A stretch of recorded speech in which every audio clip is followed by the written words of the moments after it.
जन्माद्यस्येतोऽन्वयाततितरतश्चार्थेषु विघ्नस्वरा तेने ब्रह्महृदायादितवये मुह्यन्ते सूरयः तेजो वारिमृदां यथा विनिमयो यत्र त्रिसर्गो मृषा धाम्ना स्वेन सदा निरस्ततः तं सत्यं परं धीमहि धर्मः प्रोचितकैतवोऽत्र परमो निर्मत्सराणां सतां वेद्यं वास्तवमत्र वस्तु शिवदं तापत्रयोन्मूलनं श्रीमद्भागवते महामुनिकृते किं वा परैरीश्वरः सद्यो हृद्यवरुध्यते प्रकृतिभिः शुश्रूषिभिः तत्क्षणात् नियमकल्पतरोर्गलितं फलं शुकमुखादमृतद्रवसंयुतं पिबत भागवतं मुहुरहो रसिका भुवि भावुकाः यं प्रव्रजन्तमनुपेत्यमपेतकृत्यं द्वैपायनो विरहकातराजुहाव पुत्रेति तन्मयतया तरवोऽभिनेदुः तं सर्वभूतहृदयं मुनिमानतोऽस्मि.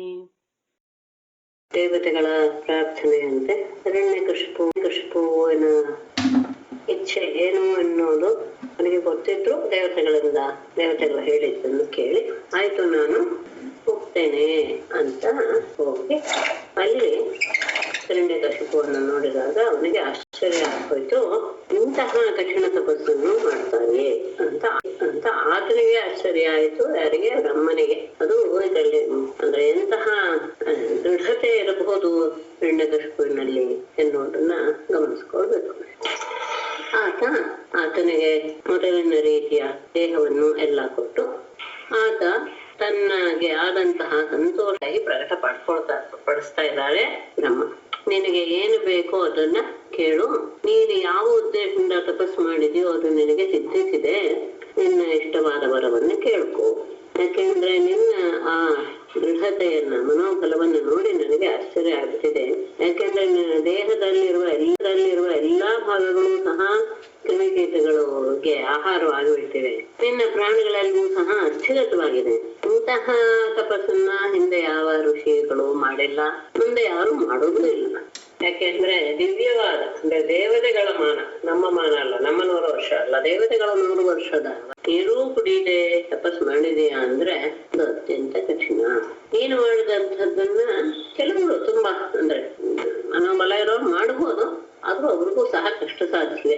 ನೀನು ನಿನ್ನ ತಪಸ್ಸಿನಿಂದ ನನ್ನನ್ನು ಮೆಚ್ಚಿಸ್ಕೊಂಡ್ ಬಿಟ್ಟಿದೀಯಾ, ಹಾಗಾಗಿ ನೀನು ಏನು ಕೇಳ್ತೀಯೋ ಅದನ್ನ ನಾನು ಕೊಡ್ತೇನೆ. ನೀನು ಮರ್ತ್ಯ, ನಾನು ಅಮರ್ತ್ಯ.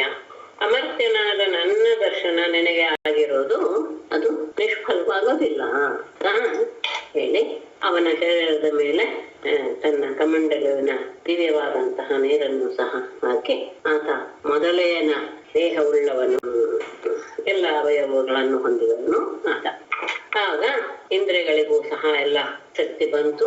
ಅವನ ದೇಹ ಅತ್ಯಂತ ಉತ್ತಮವಾಗಿ ಕಾಣಿಸ್ತಾ ಇತ್ತು. ತಾರುಣ್ಯದಲ್ಲಿ ಇದ್ದ. ತನ್ನ ಮುಂದೆ ಇರುವಂತಹ ಬ್ರಹ್ಮನನ್ನು ನೋಡಿ ಆತನಿಗೆ ಹಿರಣ್ಯಕಶಿಪುವಿಗೆ ಬಹಳ ಆನಂದವಾಯಿತು.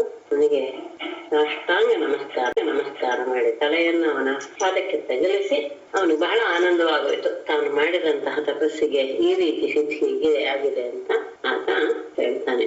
ಎಲ್ಲವೂ ಸಹ ನಿನ್ನಿಂದಲೇ ಆಗುವುದು, ಪ್ರತಿಯೊಂದಕ್ಕೂ ಸಹ ನೀನೇ ಕಾರಣ. ಸೃಷ್ಟಿಯಾಗಿ ಎಲ್ಲ ನಾಶವಾದ ಮೇಲೆ ಎಲ್ಲವೂ ಸಹ ಹೊರೆಯಾಗಿ ಬಿಟ್ಟಿತ್ತು. ಆಗ ನೀನು ಸ್ವಯಂ ಪ್ರಕಾಶನಾದಂತಹ ನೀನು ನಿನ್ನ ತೇಜಸ್ಸಿನಿಂದ ಅದನ್ನು ಮತ್ತೆ ಹೊರಗೆ ಕಾಣುವ ಹಾಗೆ ಮಾಡಿದೀಯಾ. ನಿನ್ನಿಂದಲೇ 3 ಗುಣಗಳ ಆವಿರ್ಭಾವ, ಆ 3 ಗುಣಗಳಿಗೆ ಆಶ್ರಯವೂ ನೀನೆ, ಎಲ್ಲರಿಗಿಂತಲೂ ದೊಡ್ಡವನು ನೀನೆ, ಸೃಷ್ಟಿಕರ್ತ. ಆದ್ದರಿಂದ ಮತ್ತೆ ಜಗತ್ತಿಗೆ ಮೂಲ ಕಾರಣ ಅಂದ್ರೆ ಮೊನ್ನೆ ಹೇಳಿದ ಹಾಗೆ ಎಲ್ಲ ಪರಮಾತ್ಮನಲ್ಲಿರುವಂತಹ ಎಲ್ಲ ಗುಣಗಳು ಸಹ ಬ್ರಹ್ಮನಲ್ಲಿ ಇವೆ. ಅದಿದ್ದರಿಂದಲೇ ಅವನು ಅಷ್ಟೆಲ್ಲ ಮಾಡೋದಕ್ಕೆ ಸಾಧ್ಯವಾಯಿತು ಅನ್ನೋದು ಬೇಕು. ಎಲ್ಲವೂ ಸಹ ನಿನ್ನಿಂದಲೇ ಹೊರಗೆ ಬಂದಿದೆ. ನೀನು ಎಲ್ಲದಕ್ಕೂ ಸಹ ಮೂಲ ಕಾರಣ. ಈ ಜಗತ್ತನ್ನ, ಚರಾಚರ ಜಗತ್ತನ್ನ ನೀನು ರಕ್ಷಣೆ ಇಟ್ಕೊಂಡಿದೀಯಾ. ನೀನೇ ಎಲ್ಲರನ್ನೂ ರಕ್ಷಣೆ ಮಾಡುವವನು. ಎಲ್ಲ ಇಂದ್ರಿಯಗಳು, ಚೈತನ್ಯ, ಮನಸ್ಸು ಎಲ್ಲವೂ ಸಹ ನೀನೆ.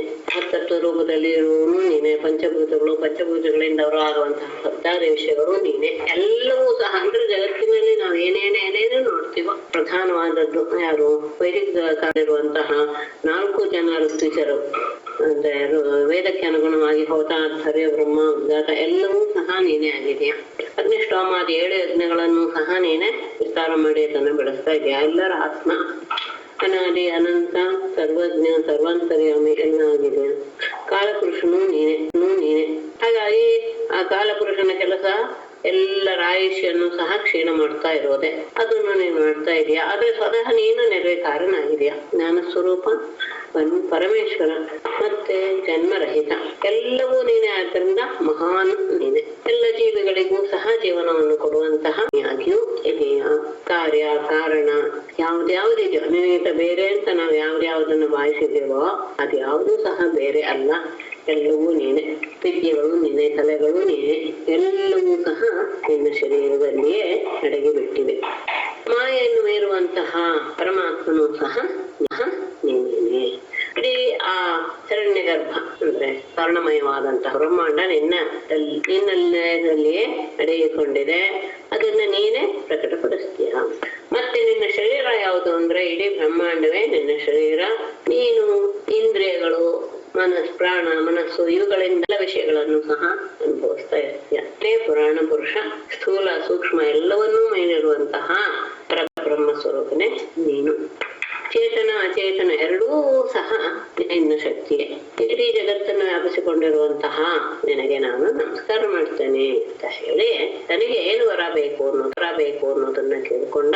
ನೀನು ಯಾವ್ಯಾವ ಜೀವಿಯನ್ನು ಸೃಷ್ಟಿ ಮಾಡಿದೆಯೋ ಆ ಯಾವುದರಿಂದಲೂ ನನಗೆ ಮರಣ ಬರಬಾರದು. ಮತ್ತೆ ದೇವತೆಗಳು, ದೈತ್ಯರು, ಸರ್ಪಗಳು ಮುಂದ ಯಾವರಿಗೂ ನನಗೆ ಮೃತ್ಯುವನ್ನು ಉಂಟು ಮಾಡದೇ ಇರಬೇಕು. ಮತ್ತೆ ಒಳಗೆ ಹೊರಗೆ ಹಗಲು ರಾತ್ರಿ ಭೂಮಿ ಆಕಾಶ ಯಾವುದು ಸಹ ನನಗೆ ಮರಣಕ್ಕೆ ಕಾರಣವಾಗಬಾರದು.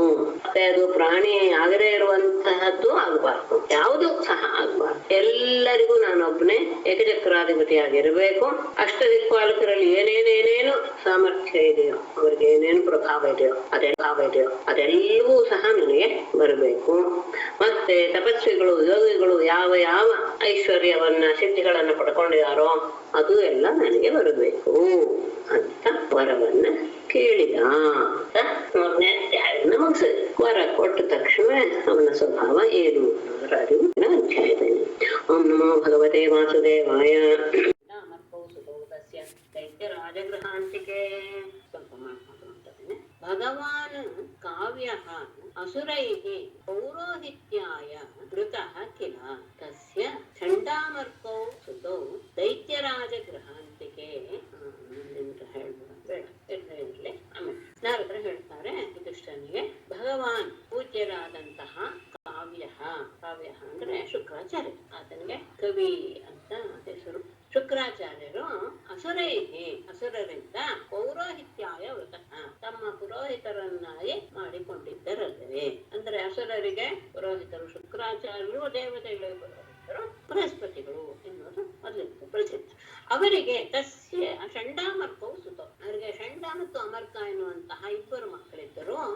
ಅವರು ದೈತ್ಯರಾಜ ಗೃಹಾಂತೆ, ಅವರು ಹಿರಣ್ಯಕಶಿಪುವಿನ ಅರಮನೆಯ ಹತ್ತಿರವೇ ಇದ್ದು ಸೌರಾಜ್ಞಾ ಪ್ರಾಪಿತಂ ಬಾಲಂ ಪ್ರಹ್ಲಾದಂ ನಯಕೋವಿದಂ ಪಾಠಯಾಮಾಸ ಪಾಠ್ಯಾನ್ ಅನ್ಯಾಂಶ್ಚ ಅಸುರ ಬಾಲಕಾನ್. ತೌ ರಾಜ್ಞಾ ಪ್ರಾಪಿತಂ ನಯಕೋವಿದಂ ಬಾಲಂ ಪ್ರಹ್ಲಾದಂ ಪಾಠಯಾಮಾಸತು ಅನ್ಯಾನ್ ಅಸುರ ಬಾಲಕಾಂಚ ಪಾಠ್ಯಾನ್ ಪಾಠಯಾಮಾಸು ಅನ್ಯಾನ್ ಅಸುರ ಬಾಲಕಾಂಶ್ಚ. ತೌ ಅವರಿಬ್ಬರು ಸಹ, ಷಂಡ ಮತ್ತು ಅಮರ್ಕ ಅವರಿಬ್ಬರು ಸಹ ರಾಜನಿಂದ ಪ್ರಾಪಿತಂ ಕಳುಹಿಸಲ್ಪಟ್ಟ ನಯಕೋವಿದಂ ನೀತಿಶಾಸ್ತ್ರಗಳನ್ನೆಲ್ಲ ಚೆನ್ನಾಗಿ ಅರಿತಂತಹ ಬಾಲಂ ಪ್ರಹ್ಲಾದಂ ಬಾಲಕನಾದಂತಹ ಪ್ರಹ್ಲಾದನಿಗೆ ಪಾಠ್ಯಾನ್ ಪಾಠಯಾಮಾಸು ಏನೇನೇನೇನು ಓದಿಸಬೇಕು, ಏನೇನು ಹೇಳಬೇಕು ಅದೆಲ್ಲವನ್ನು ಸಹ ತಿಳಿಸಿಕೊಡ್ತಾ ಇದ್ರು. ಅಷ್ಟೇ ಅಲ್ಲ, ಅನ್ಯಾನ್ ಅಸುರ ಬಾಲಕಾಂಚ ಉಳಿದ ಕೆಲವು ದೈತ್ಯ ಬಾಲಕರಿಗೂ ಸಹ ಈ ರೀತಿಯಾದಂತಹ ಪಾಠಗಳನ್ನ ಅವರು ಕಲಿಸ್ತಾ ಇದ್ರು. ಷಂಡ ಮತ್ತು ಅಮರ್ಕ ಎನ್ನುವರು ಶುಕ್ರಾಚಾರ್ಯನ ಇಬ್ಬರ ಮಕ್ಕಳು. ಅವರು ಹಿರಣ್ಯಕಶಿಪು ರಾಜನ ಅರಮನೆಯ ಹತ್ತಿರವೇ ಇದ್ದು ಹಿರಣ್ಯಕಶಿಪು ಕಲಿಸಿಕೊಟ್ಟಂತಹ ತನ್ನ ಮಗನಾದಂತಹ ಅವನ ಮಗನಾದನಿಗೆ ಅವನು ಮೊದಲೇ ಅತ್ಯಂತ ಶಾಸ್ತ್ರವನ್ನೆಲ್ಲ ತಿಳಿದಂತಹ ವ್ಯಕ್ತಿ. ಅವನಿಗೆ ಏನೇನು ಹೇಳಿಕೊಡ್ಬೇಕು, ಅಸುರರಿಗೆ ಏನೇನು ಹೇಳಿಕೊಡ್ಬೇಕಿದೆಯೋ ಅದೆಲ್ಲವನ್ನು ಮಾಡಿದ್ರು. ಅಷ್ಟೇ ಅಲ್ಲ, ಅವನ ಜೊತೆಗೆ ಉಳಿದಂತಹ ದೈತ್ಯ ಮಕ್ಕಳಿಗೂ ಸಹ ಪಾಠ ಮಾಡ್ತಾ ಇದ್ರು. ಎತ್ತತ್ರ ಗುರುಣಾ ಪ್ರೋಕ್ತಂ ಶುಶ್ರವೇ ಅನುಪಪಾಠ ಚ ನ ಸಾಧು ಮನಸಾ ಮೇನೆ ಸ್ವಪರಾ ಸದ್ಗ್ರಹಾಶ್ರಯಂ. ತತ್ರ ಗುರುಣಾ ಯತ್ ಪ್ರೋಕ್ತಂ ಶುಶ್ರವೇ ಅನುಪಚ ಮನಸ ಸಾಧು ನ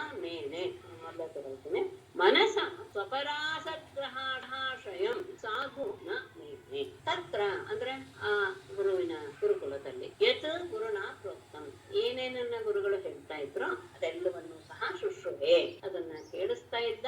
ಅಷ್ಟೇ ಇಲ್ಲ, ಅನುಪಪಾಠ ಅದನ್ನ ಗುರುಗಳಿಗೆ ಒಪ್ಪಿಸ್ತಾ ಇದ್ದ. ಗುರುವಿನಿಂದ ಏನೇನು ಪಾಠಗಳಾಗ್ತಾ ಇತ್ತೋ ಅದನ್ನೆಲ್ಲ ಶ್ರದ್ಧೆಯಿಂದ ಕೇಳ್ತಾ ಇದ್ದ, ಅದನ್ನ ಅವರಿಗೆ ಒಪ್ಪಿಸ್ತಾನು ಇದ್ದ. ಆದರೆ ಮನಸ್ಸಿನಲ್ಲಿ ಸ್ವಪರ ಅಸದ್ಗ್ರಹಣಂ, ತಾನು ಮತ್ತೆ ಇನ್ನೊಬ್ಬರು ಬೇರೆ ಎನ್ನುವಂತಹ ಆ ಭಾವವನ್ನ ಹೊಂದಿರುವಂತಹ ಆ ವಿಷಯವನ್ನ ಸಾಧು ಸರಿ ಅಂತ ಅವನು ಒಪ್ತಾ ಇರಲಿಲ್ಲ. ತಾನು ಬೇರೆ ಪರ ಬೇರೆ ಎನ್ನುವಂತಹ ಆ ಅಸದ್ಗ್ರಹ ಇದೆಯಲ್ಲ, ಸುಳ್ಳಾದಂತಹ ಒಂದು ಭಾವ, ಅದನ್ನ ತೋರಿಸುವಂತಹ ಪಾಠ ಆಗಿತ್ತು ಅವರು ಮಾಡ್ತಾ ಇರುವಂತಹ ವಿಷಯ. ಹಾಗಾಗಿ ಅದು ಅವನ ಮನಸ್ಸಿಗೆ ಅಷ್ಟು ಹೋಗ್ತಾ ಇರಲಿಲ್ಲ.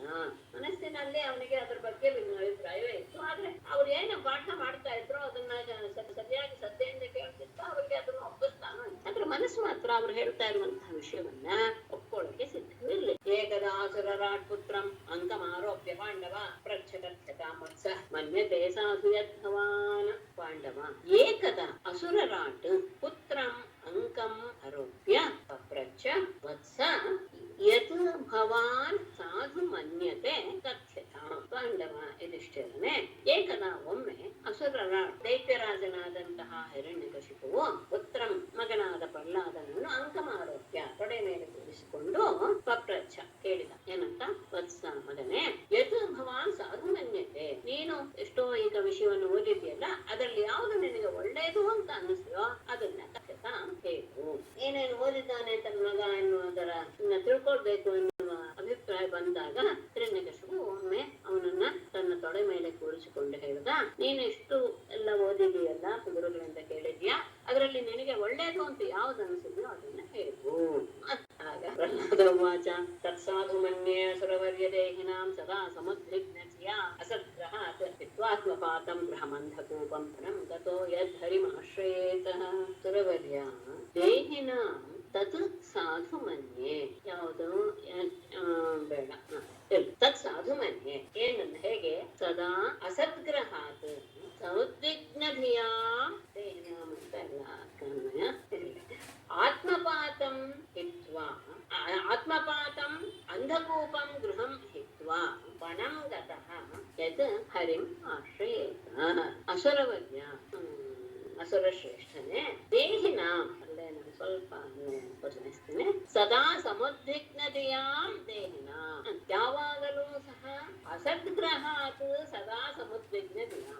ವ್ಯತ್ಯಾಸ ಮಾಡ್ಬಿಟ್ಟೆ ಹೇಳ್ತೇನೆ, ಸ್ವಲ್ಪ ಇನ್ನೊಮ್ಮೆ ಹೇಳ್ತೇನೆ. ಅಸುರವರ್ಯ ಅಸದ್ಗ್ರಹಾತ್ ಸದಾ ಸಮುದ್ವಿಗ್ನತೆಯಾಂ ದೇಹಿನಾಂ ತತ್ ಸಾಧು ಮನ್ಯೇ ಆತ್ಮಪಾತಂ ಅಂಧಕೂಪಂ ಗೃಹಂ ಹಿತ್ವಾ ವನಂ ಗತಃ ಯತ್ ಹರಿಂ ಆಶ್ರಯೇತ.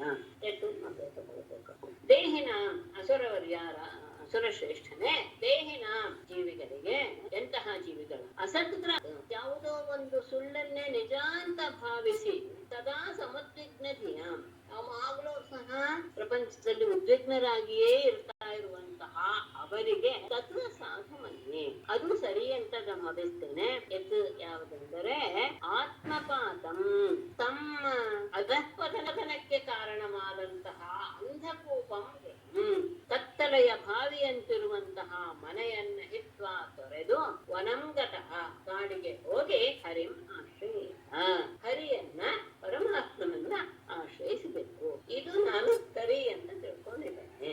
ಯಾವುದೋ ಒಂದು ಸುಳ್ಳನ್ನೇ ನಿಜ ಅಂತ ಭಾವಿಸಿ ಅದರಲ್ಲಿಯೇ ಸುಖ ಇದೆ ಸಂಸಾರದಲ್ಲಿ ಅಂತ ಭಾವಿಸ್ತಾ ಯಾವಾಗಲೂ ಉದ್ವೇಗಗೊಂಡಂತಹ ಮನಸ್ಸುಳ್ಳಂತಹ ಜೀವಿಗಳಿಗೆ ನಿಜವಾಗಿ ಇದು ಒಳ್ಳೆಯದು. ಯಾವುದೋ ತಮ್ಮನ್ನ ಪಾತಾಳಕ್ಕೆ ಒಯ್ತಾ ಇರುವಂತಹ ಕತ್ತಲೆಯ ಬಾವಿಯ ಹಾಗಿರುವಂತಹ ಮನೆಯನ್ನ ಅಂದ್ರೆ ಸಂಸಾರವನ್ನ ಬಿಟ್ಟು ಕಾಡಿಗೆ ಹೋಗಿ ಪರಮಾತ್ಮನನ್ನ ಆಶ್ರಯಿಸುವುದೇ ಸರಿ, ಇದು ಸಾಕು ಅಂತ ನಾನು ತಿಳ್ಕೊಂಡಿದ್ದೇನೆ ಅಂತ ಅವನು ಹೇಳ. ನಾರದವಾಚ ಶ್ರುತ್ವಾ ಪುತ್ರಗಿರೋ ದೈತ್ಯಃ ಪರಪಕ್ಷ ಸಮಾಹಿತಾಃ ಜಹಾಸ ಬುದ್ಧಿರ್ಬಾಲಾನಾಂ ಭಿದ್ಯತೆ ಪರಬುದ್ಧಿಭಿಃ.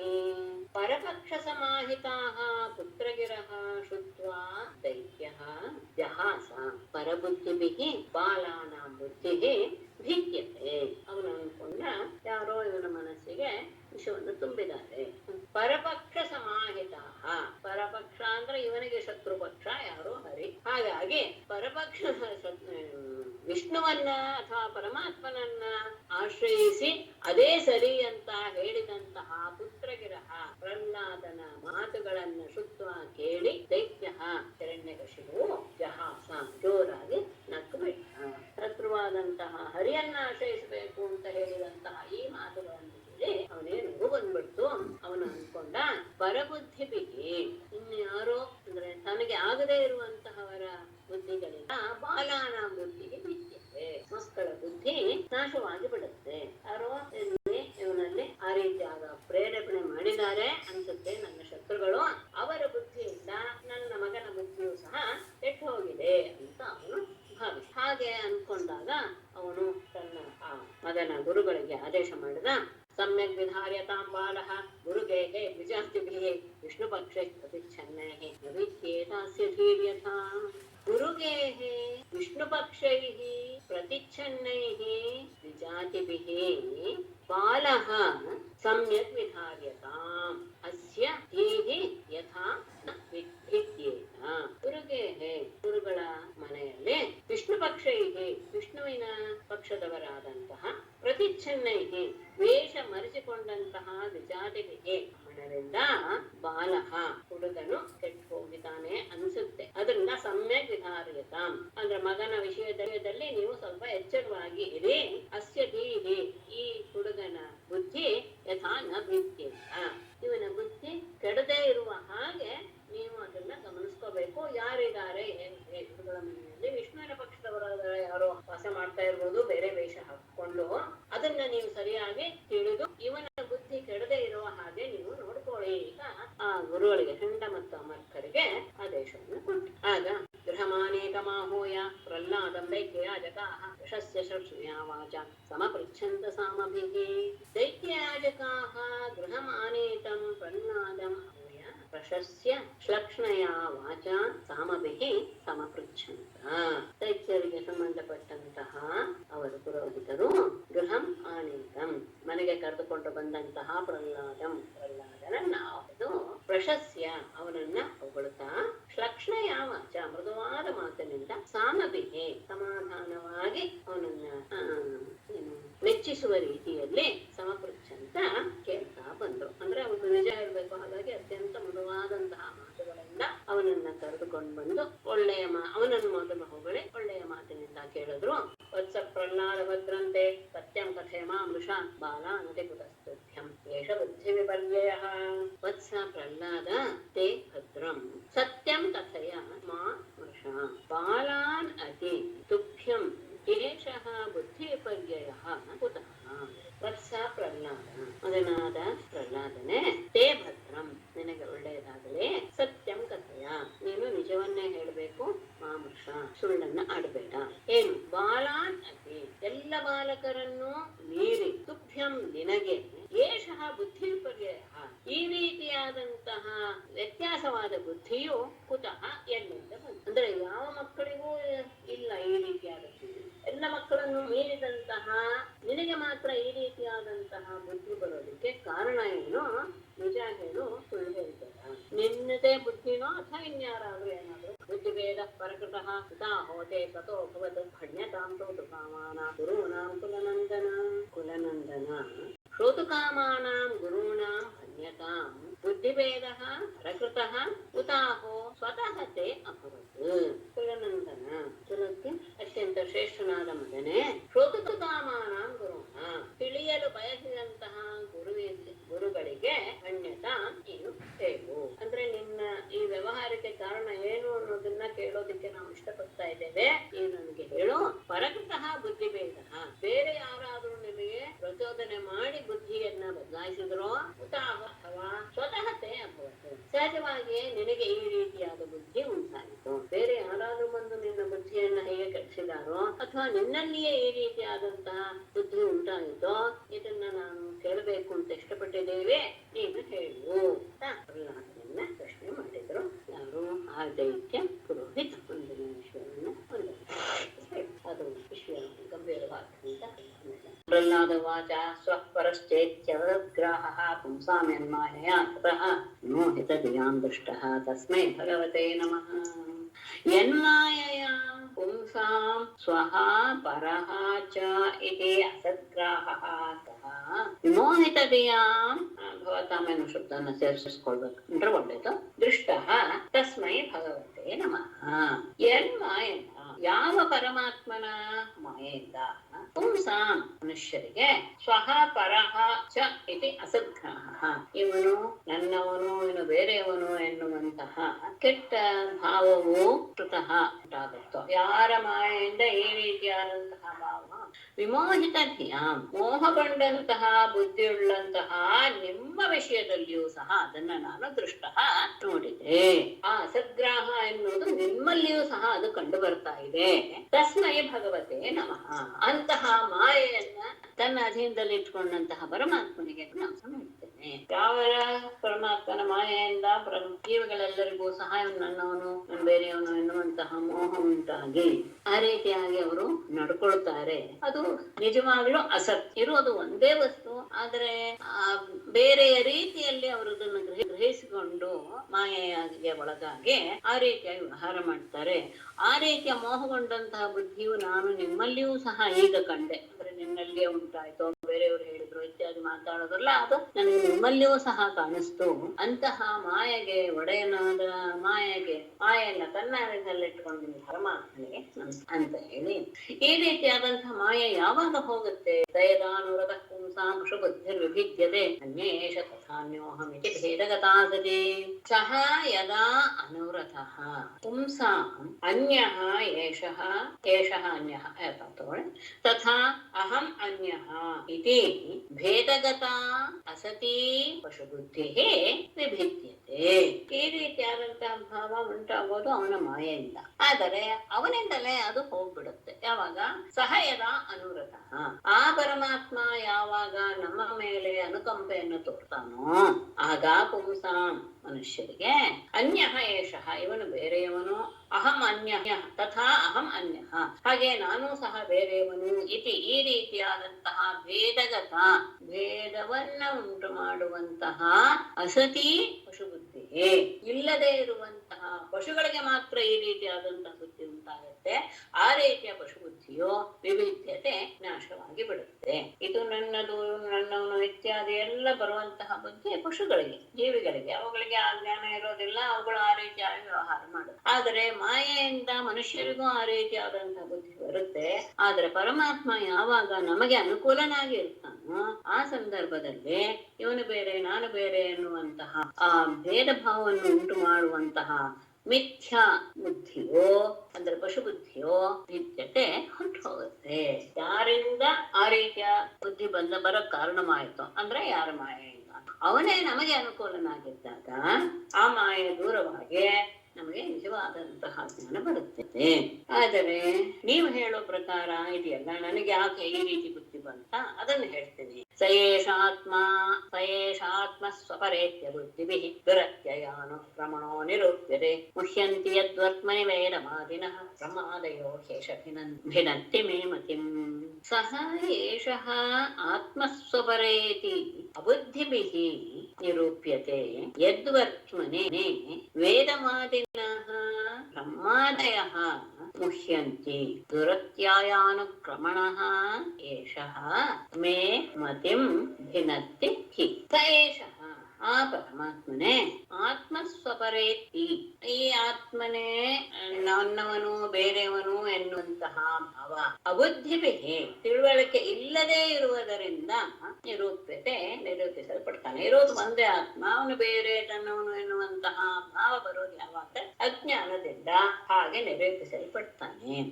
ಅಷ್ಟೇ ಅಲ್ಲ, ಅಜ್ಞಾನದಿಂದ ಸಾಮಾನ್ಯ ಜನರಿಗೆ ಮಾತ್ರ ಅಲ್ಲ, ಯದ್ವರ್ತ್ಮನೆ ಯಾವ ಈ ರೀತಿಯ ವಿಷಯದಲ್ಲಿ ಕೇಂದ್ರ ಮಾರ್ಗದಲ್ಲಿ ವೇದವಾದಿನಃ ಬ್ರಹ್ಮಾದಯ ವೇದವನ್ನ ಚೆನ್ನಾಗಿ ಅರಿತಂತಹ ಬ್ರಹ್ಮಾದಿಗಳೂ ಸಹ ಮುಖ್ಯಂತಿ ಮೋಹಗೊಳ್ತಾರೆ. ಯಾಕೆ ಹಾಗಾಗತ್ತೆ ಅಂದರೆ ದುರತ್ಯಯ ಅನುಕ್ರಮಣ, ಆತನ ವಿಷಯವನ್ನ ತಿಳಿದುಕೊಳ್ಳೋದು ಬಹಳ ಕಷ್ಟ. ಹಾಗಾಗಿ ನಿಮ್ಮ ಮಾತಿನಲ್ಲೇ ಹೇಳೋದಾದ್ರೆ ಏಷಃ ಇಂತಹ ಪರಮಾತ್ಮನೇ ಮೇ ಮತಿಂ ಭಿನ್ನತೆ ನನ್ನ ಮನಸ್ಸನ್ನ ಕೆಡಿಸಿದ್ದಾನೆ ಅಂತ ಬೇಕಾದ್ರೆ ತಿಳ್ಕೊಳ್ಳಿ. ನೀವು ಹೇಳುವಾಗ ಯಾರು ಕೆಡಿಸಿದ್ದು ಅಂತ ಏನೋ ಕೇಳೋದ್ರಲ್ಲ, ಬೇರೆಯವರ ನೀನೇನ ಅಂತ ಹೇಳೋದ್ರಲ್ಲ, ಈ ನಿಮ್ಮ ಭಾಷೆಯಲ್ಲೇ ಹೇಳೋದಾದ್ರೆ ಬೇರೆ ಪರ ಸ್ವ ಅಂತ ಇಟ್ಕೊಂಡಾಗ ಅಂತಹ ಪರಮಾತ್ಮೆ ನನ್ನ ಬುದ್ಧಿಯನ್ನು ಸಹ ಹಾಳು ಮಾಡ್ಬಿಟ್ಟಿದ್ದಾನೆ. ಹಿಂದೆ ಹೇಳಿದಂತಹ ಯಾರು ಅವರಿಗೆ ಅನುಕೂಲವಾಗಿರೋರಿಗೆ ಮನಸ್ಸಿನಲ್ಲಿ ವಿಷಬುದ್ಧಿ ಹೋಗ್ಬಿಡುತ್ತೆ ಅಂತ ಹೇಳದ್ನಲ್ಲ, ಅಂತಹ ಪರಮಾತ್ಮನೇ ಇವನು ನನ್ನವನು ಇವನು ಬೇರೆಯವನು ಎನ್ನುವಂತಹ ಭಾವ ಅಜ್ಞಾನಿಗಳಿಗೆ ಉಂಟಾಗುತ್ತೆ. ಅಷ್ಟೇ ಅಲ್ಲ, ಈ ಮಾರ್ಗ ಕೇವಲ ಅಜ್ಞಾನಿಗಳು ಅಂದ್ರೆ ಸಾಮಾನ್ಯ ಮನುಷ್ಯರಿಗೆ ಮಾತ್ರ ಅಂತ ಭಾವಿಸ್ಬೇಡಿ. ಯಾವುದ್ರ ಬಗ್ಗೆ ವಿಚಾರ ಮಾಡ್ತಾ ಇರುವಂತಹ ವೇದವನ್ನು ಚೆನ್ನಾಗಿ ಇರತಂತಹ ಬ್ರಹ್ಮಾದಿಗಳು ಸಹ ಈ ವಿಷಯದಲ್ಲಿ ಮೋಹಗೊಂಡು ಬಿಡ್ತಾರೆ. ಯಾಕೆ ಹಾಗೆ ಅಂದ್ರೆ ಅವನನ್ನ ತಿಳಿದುಕೊಳ್ಳೋದು ಬಹಳ ಕಷ್ಟ. ಇರುವನೊಬ್ಬನೇ ಆತ್ಮ, ಅವನನ್ನ ತಿಳಿದುಕೊಳ್ಳೋದು ಬಹಳ ಕಷ್ಟವಾಗಿದೆ. ಅಂತಹ ಪರಮಾತ್ಮನೇ ನನ್ನ ಮನನ ತಿಳಿಸಿದ್ದಾನೆ. ಅದು ಹೇಗೆ ಸಾಧ್ಯವಾಯಿತು? ನಿರ್ವಿಕಾರನಾದಂತಹ ಅವನು ಹೇಗೆ ಬುದ್ಧಿಯನ್ನು ಕೆಡಿಸ್ತಾನೆ ಅಂತ ಹೇಳೋದಾದ್ರೆ ಉದಾಹರಣೆ ದೃಷ್ಟಾಂತ ಕೊಡ್ತಾನೆ. ಯಥಾ ಭ್ರಾಮ್ಯತ್ಯಯೋ ಬ್ರಹ್ಮನ್ ಸ್ವಯಂ ಆಕರ್ಷ ಸನ್ನಿಧೌ ತಥಾ ಮೇ ಭಿದ್ಯತೆ ಚೇತಃ ಚಕ್ರಪಾಣೇರ್ಯದರ್ಚ್ಛಯ. ಬ್ರಹ್ಮನ್ ಅಯಃ ಆಕರ್ಷ ಸನ್ನಿಧೌ ಸ್ವಯಂ ಯಥಾ ಭ್ರಾಮ್ಯತೆ ತಥಾ ಮೇ ಚೇತಃ ಚಕ್ರಪಾಣೇಃ ಯದೃಚ್ಛಯ ಭಿದ್ಯತೆ. ಯಥಾ ಬ್ರಹ್ಮನ್ ಗುರುಗಳೇ, ಯಥಾ ಹೇಗೆ ಅಯಃ ಕಬ್ಬಿಣವು ಆಕರ್ಷ ಸನ್ನಿಧವು ಸಮೀಪದಲ್ಲಿ ಅಯಸ್ಕಾಂತ ಇದೆ ಎನ್ನುವಾಗ ಸ್ವಯಂ ಯಥಾ ಭ್ರಾಮ್ಯತೆ, ಹೇಗೆ ತಾನಾಗಿಯೇ ಅದು ತಡೆಯುತ್ತೆ. ಹತ್ತಿರದಲ್ಲಿ ಅಯಸ್ಕಾಂತ ಇದ್ರೆ ಸಾಕು, ಜಡವಾದಂತಹ ಕಬ್ಬಿಣವು ಸಹ ಚಲಿಸೋದಕ್ಕೆ ಶುರು ಮಾಡುತ್ತೆ. ತಥಾ ಹಾಗೆಯೇ ಮೇ ಚೇತಃ ನನ್ನ ಮನಸ್ಸು ಸಹ ಚಕ್ರಪಾಣೇಹೇ ಸನ್ನಿಧವು ಅಂತ ಅರ್ಥ ಮಾಡಬೇಕು. ಪರಮಾತ್ಮನ ಸನ್ನಿಧಿಯಲ್ಲಿ ಯದೃಚ್ಛಯ, ಅಲ್ಲಿ ಯಾವ ಕಾರಣವಿಲ್ಲ, ನನ್ನ ಇಚ್ಛೆಯಿಂದಲೇ ಅದು ವಿದ್ಯತೆ, ಅವನ ಸುತ್ತಲೂ ಅದು ಬಲವಂತವಾಗಿ ಸೆಳೆಯಲ್ಪಟ್ಟಿದೆ. ಹೇಗೆ ಜಡವಾದಂತಹ ನಿರ್ವಿಕಾರ ಹೇಗೆ ಈ ರೀತಿಯಾಗಿ ಮತಿಭೇದವನ್ನು ಉಂಟು ಮಾಡ್ತಾನೆ ಅಂತ ಹೇಳಿದ್ರೆ, ಲೋಕದಲ್ಲಿ ಇದೆ ಈ ರೀತಿಯಾದದ್ದು. ಕಬ್ಬಿಣ ಹೇಗೆ ಅಯಸ್ಕಾಂತದ ಸಂಪರ್ಕ ಬಂದ ತಕ್ಷಣ ತನ್ನಲ್ಲಿ ಇಲ್ಲದೆ ಇರುವಂತಹ ಚೈತನ್ಯವನ್ನು ತೋರಿಸ್ಬಿಡುತ್ತೋ, ಜಡವಾದ್ರೂ ಚೈತನ್ಯಯುಕ್ತವಾಗಿದೆ ಅಂತ ತೋರಿಸ್ಬಿಡುತ್ತೋ, ಹಾಗೆ ನನ್ನ ಮನಸ್ಸು ಸಹ ಪರಮಾತ್ಮನ ಸನ್ನಿಧಿಯಲ್ಲಿ ನನ್ನ ಇಚ್ಛೆಯಿಂದಲೇ ಅವನ ಕಡೆಗೆ ಅದು ಸೆಳೆದು ಹೋಗುತ್ತೆ ಅಂತ ಏನು ಕಾರಣ ಹೇಗೆ ನಡೆಯಕ್ಕೆ ಅನ್ನೋದನ್ನ ಉತ್ತರ ರೂಪವಾಗಿ ಕೊಟ್ಟ. ನಾರದೋವಾಚ ಏತಾವತ್ ಬ್ರಾಹ್ಮಣಾಯೋಕ್ತ್ವಾ ವಿರರಾಮ ಮಹಾಮತಿಃ ತಂ ನಿರ್ಭರ್ತ್ಸ್ಯಾಥ ಕಪಿತಃ ತದೀನೋ ರಾಜಸೇವಕಃ. ಏತಾವತ್ ಬ್ರಾಹ್ಮಣಾಯ ಉಕ್ತ್ವಾ ಮಹಾಮತಿಃ ವಿರರಾಮ ಅಥ ಸಹ ದೀನಃ ರಾಜಸೇವಕಃ ತಂ ನಿರ್ಭರ್ತ್ಸ್ಯ. ಮುಂದೆ ಮಾತಿದೆ. ಏತಾವತ್ ಇಷ್ಟು ವಿಷಯವನ್ನ ಬ್ರಾಹ್ಮಣರಾದ ಗುರುಗಳಿಗೆ ಅದನ್ನ ಹೇಳಿ ಮಹಾಮಧ್ಯೆ ಅತ್ಯಂತ ಬುದ್ಧಿವಂತನಾದಂತಹ ಜ್ಞಾನಿಯಾದಂತಹ ಪ್ರಹ್ಲಾದ ವಿರರಮ್ಮ ಸುಮ್ಮನಾಗ್ಬಿಟ್ಟು ಅವರ ಪ್ರಶ್ನೆಗೆ ಉತ್ತರ ಕೊಟ್ಟು ಸುಮ್ಮನ. ಅದಾದ ಮೇಲೆ ಸಹ ದೀನಃ ರಾಜಸೇವಕ, ಆ ಚಂಡಾಮರ್ತರಿಬ್ಬರು ಸಹ ರಾಜನ ಸೇವಕರು. ಹಾಗಾಗಿ ಅವರ ಸ್ವಾತಂತ್ರ್ಯ ಏನು ಇದರಲ್ಲಿ ಇಲ್ಲ. ಹಾಗಾಗಿ ಅವರು ಅವನನ್ನು ಸರಿ ಮಾಡಬೇಕು ಎನ್ನುವುದೇ ಅವ್ರ ಮನಸ್ಸಲ್ಲಿ ಇದ್ದಿದ್ರಿಂದ ಕುಪಿತಃ ಕೋಪಗೊಂಡು ತಮ್ ನಿರ್ಭರ್ತ್ಯ ಆ ಪ್ರಹ್ಲಾದನನ್ನ ನಿಂದಿಸಿ. ಇಷ್ಟು ವಿಷಯವನ್ನ ಪ್ರಹ್ಲಾದ ಹೇಳಿದ ಮೇಲೆ ಅವನು ಸುಮ್ಮನಾಗ್ಬಿಟ್ಟ. ಇನ್ನು ಮುಂದಿನ ಗುರುಗಳ ಸಮ. ಆದ್ರೆ ಈ ಮಾತನ್ನ ಕೇಳಿದ ಮೇಲೆ ಅವನ ಮಾತೇ ಸರಿ ಅಂತ ಹೇಳುವಷ್ಟು ಧೈರ್ಯ ಇವರಿಗೆ ಇಲ್ಲ. ಯಾಕೆಂದ್ರೆ ರಾಜನ ಅಧೀನದಲ್ಲಿರೋದ್ರಿಂದ ರಾಜ ಹೇಳಿದ್ದನ್ನು ಮಾಡ್ಲೇಬೇಕು, ಈ ಮಗನನ್ನ ಸರಿಯಾದ ದಾರಿಯಲ್ಲಿ ತರಲೇಬೇಕಾದದ್ದರಿಂದ ಆ ಪ್ರಹ್ಲಾದನನ್ನ ನಿಂದಿಸಿ ಅಲ್ಲಿರುವಂತವ್ರಿಗೆ ಆದೇಶ ಮಾಡ್ತಾ ಇವನನ್ನ ಶಿಕ್ಷೆ ಮಾಡಿನೇ ಸರ್ ಮಾಡ್ಬೇಕು. ಆನೀಯತಾಮರೇ ವೇತ್ರಂ ಅಸ್ಮಾಕಂ ಐಷಸ್ಕರಃ ಕುಲಾಂಗಾರಸ್ಯ ದುರ್ಬುದ್ಧೇಃ ಚತುರ್ಥೋಸ್ಯೋದಿತೋ ಗಮಃ. ಅರೆ ವೇತ್ರಂ ಆನೀಯತಾಂ ಅಸ್ಮಾಕಂ ಐಷಸ್ಕರಃ ಅಸ್ಯ ದುರ್ಬುದ್ಧೇಃ ಕುಲಾಂಗಾರಸ್ಯ ಚತುರ್ಥಃ ಧಮಃ ಉದಿತಃ. ಯಾರಲ್ಲಿದ್ದೀರಾ ಅಂತ ಹೇಳಿ ಅರೆ ವೇತ್ರಮಾನಿ ಬೆತ್ತ ತಗೊಂಡು ಬನ್ನಿ. ಅಸ್ಮಾಕಂ ಐಷಸ್ಕರ, ಇವನು ನಮಗೆಲ್ಲ ಅಪಕೀರ್ತಿಯನ್ನು ಉಂಟು ಮಾಡುವಂತಹವನು. ಹಾಗಾಗಿ ಅಸ್ಯ ದುರ್ಬುದ್ಧೇಹೆ, ಇಂತಹ ದುಷ್ಟನಾದ ಕುಲಾಂಗಾರಸ್ಯ, ಕುಲಕ್ಕೆ ಅಗ್ನಿಪ್ರಾಯನಾದ, ಕುಲವನ್ನು ನಾಶ ಮಾಡ್ತಾ ಇರುವಂತಹ ಇವನಿಗೆ ಚತುರ್ಥ ಉದಿತ ದಮಃ, ನಾಲ್ಕನೇ ಚತುರ್ಥ ದಮಃ ಉದಿತ, ನಾಲ್ಕನೇ ಉಪಾಯವಾದಂತಹ ದಂಡ ಎನ್ನುವುದು ಹೇಳಲ್ಪಟ್ಟಿದೆ. ಬಂದಿದೆ. ಇಂತಹ ಬುದ್ಧಿಗೆ ಸಮಾಧಾನ ಭೇದ ಯಾವುದು ನಡೆಯೋದಿಲ್ಲ. ಕೊನೆಯದಾದಂತಹ ದಂಡಭೇದನೇ ಹೇಳಿದೆ ಶಾಸ್ತ್ರದಲ್ಲಿ, ಅದನ್ನ ಪ್ರಯೋಗಿಸೋದೇ ಸರಿ. ಹಾಗಾಗಿ ನನ್ನ ಬೆತ್ತವನ್ನು ತಗೊಂಡು ಬನ್ನಿ ಅಂತ ಅಲ್ಲಿರುವವರಿಗೆ ಆಜ್ಞೆ ಮಾಡಿಸಿ. ಅಷ್ಟೇ ಮತ್ತೆ ಹೇಳಿದ್ದು ಅವನಿಗೆ ಹಿಂಸೆ ಆಗೋಯ್ತು. ಆ ಗುರುಗಳಿಗೂ ಸಹ ದೈತೇಯ ಚಂದನವನೇ ಜಾತೋ ಅಯಂ ಕಂಟಕದ್ರುಮಃ ಯನ್ಮೂಲೋನ್ಮೂಲ ಪರಶೋ ವಿಷ್ಣೋರ್ನಾಲಾಯಿತೋರ್ಭಕಃ. ದೈತೇಯ ಚಂದನವನೇ ಅಯಂ ಕಂಟಕದ್ರುಮಃ ಜಾತಃ ಯನ್ಮೂಲೋನ್ಮೂಲ ಪರಶೋ ವಿಷ್ಣೋ ಅರ್ಭಕಃ ನಾಲಾಯತಃ. ದೈತೇಯ ಚಂದನವನೇ, ದೈತ್ಯರ ವಂಶ ಎನ್ನುವಂತಹ ಚಂದನವನದಲ್ಲಿ ಅಯಂ ಈ ಪ್ರಹ್ಲಾದನೆಂಬುವನು ಕಂಟಕದ್ರುಮಃ ಜಾತಃ ಮುಳ್ಳಿನ ಮರವಾಗಿ ಹುಟ್ಟು ಬಿಟ್ಟಿದ್ದಾನೆ. ಅತ್ಯಂತ ಸುಗಂಧವನ್ನು ಬೀರುವಂತಹ ಚಂದನ ವೃಕ್ಷಗಳ ಮಧ್ಯದಲ್ಲಿ ಇವನೊಬ್ಬ ಕಂಟಕ ವೃಕ್ಷವಾಗಿ ಹುಟ್ಟುಬಿಟ್ಟ. ಯಾಕೆ ಅಂದ್ರೆ ಯನ್ಮೂಲೋನ್ಮೂಲ ಪರಶೋ ವಿಷ್ಣು, ಯಾವದನ್ನ ಬೇರು ಸಮೇತ ನಾಶ ಮಾಡಬೇಕು ಎನ್ನುವ ರೀತಿಯಲ್ಲಿ ಕೊಡಲಿಯ ಹಾಗಿರುವಂತಹ ವಿಷ್ಣುವಿಗೆ ಅರ್ಭಕಃ ಈ ಶಿಶುವು ನಾನಾಯಿತಃ ಹಿಡಿಯ ಹಾಗೆ ಬಿಟ್ಟಿದ್ದಾನೆ.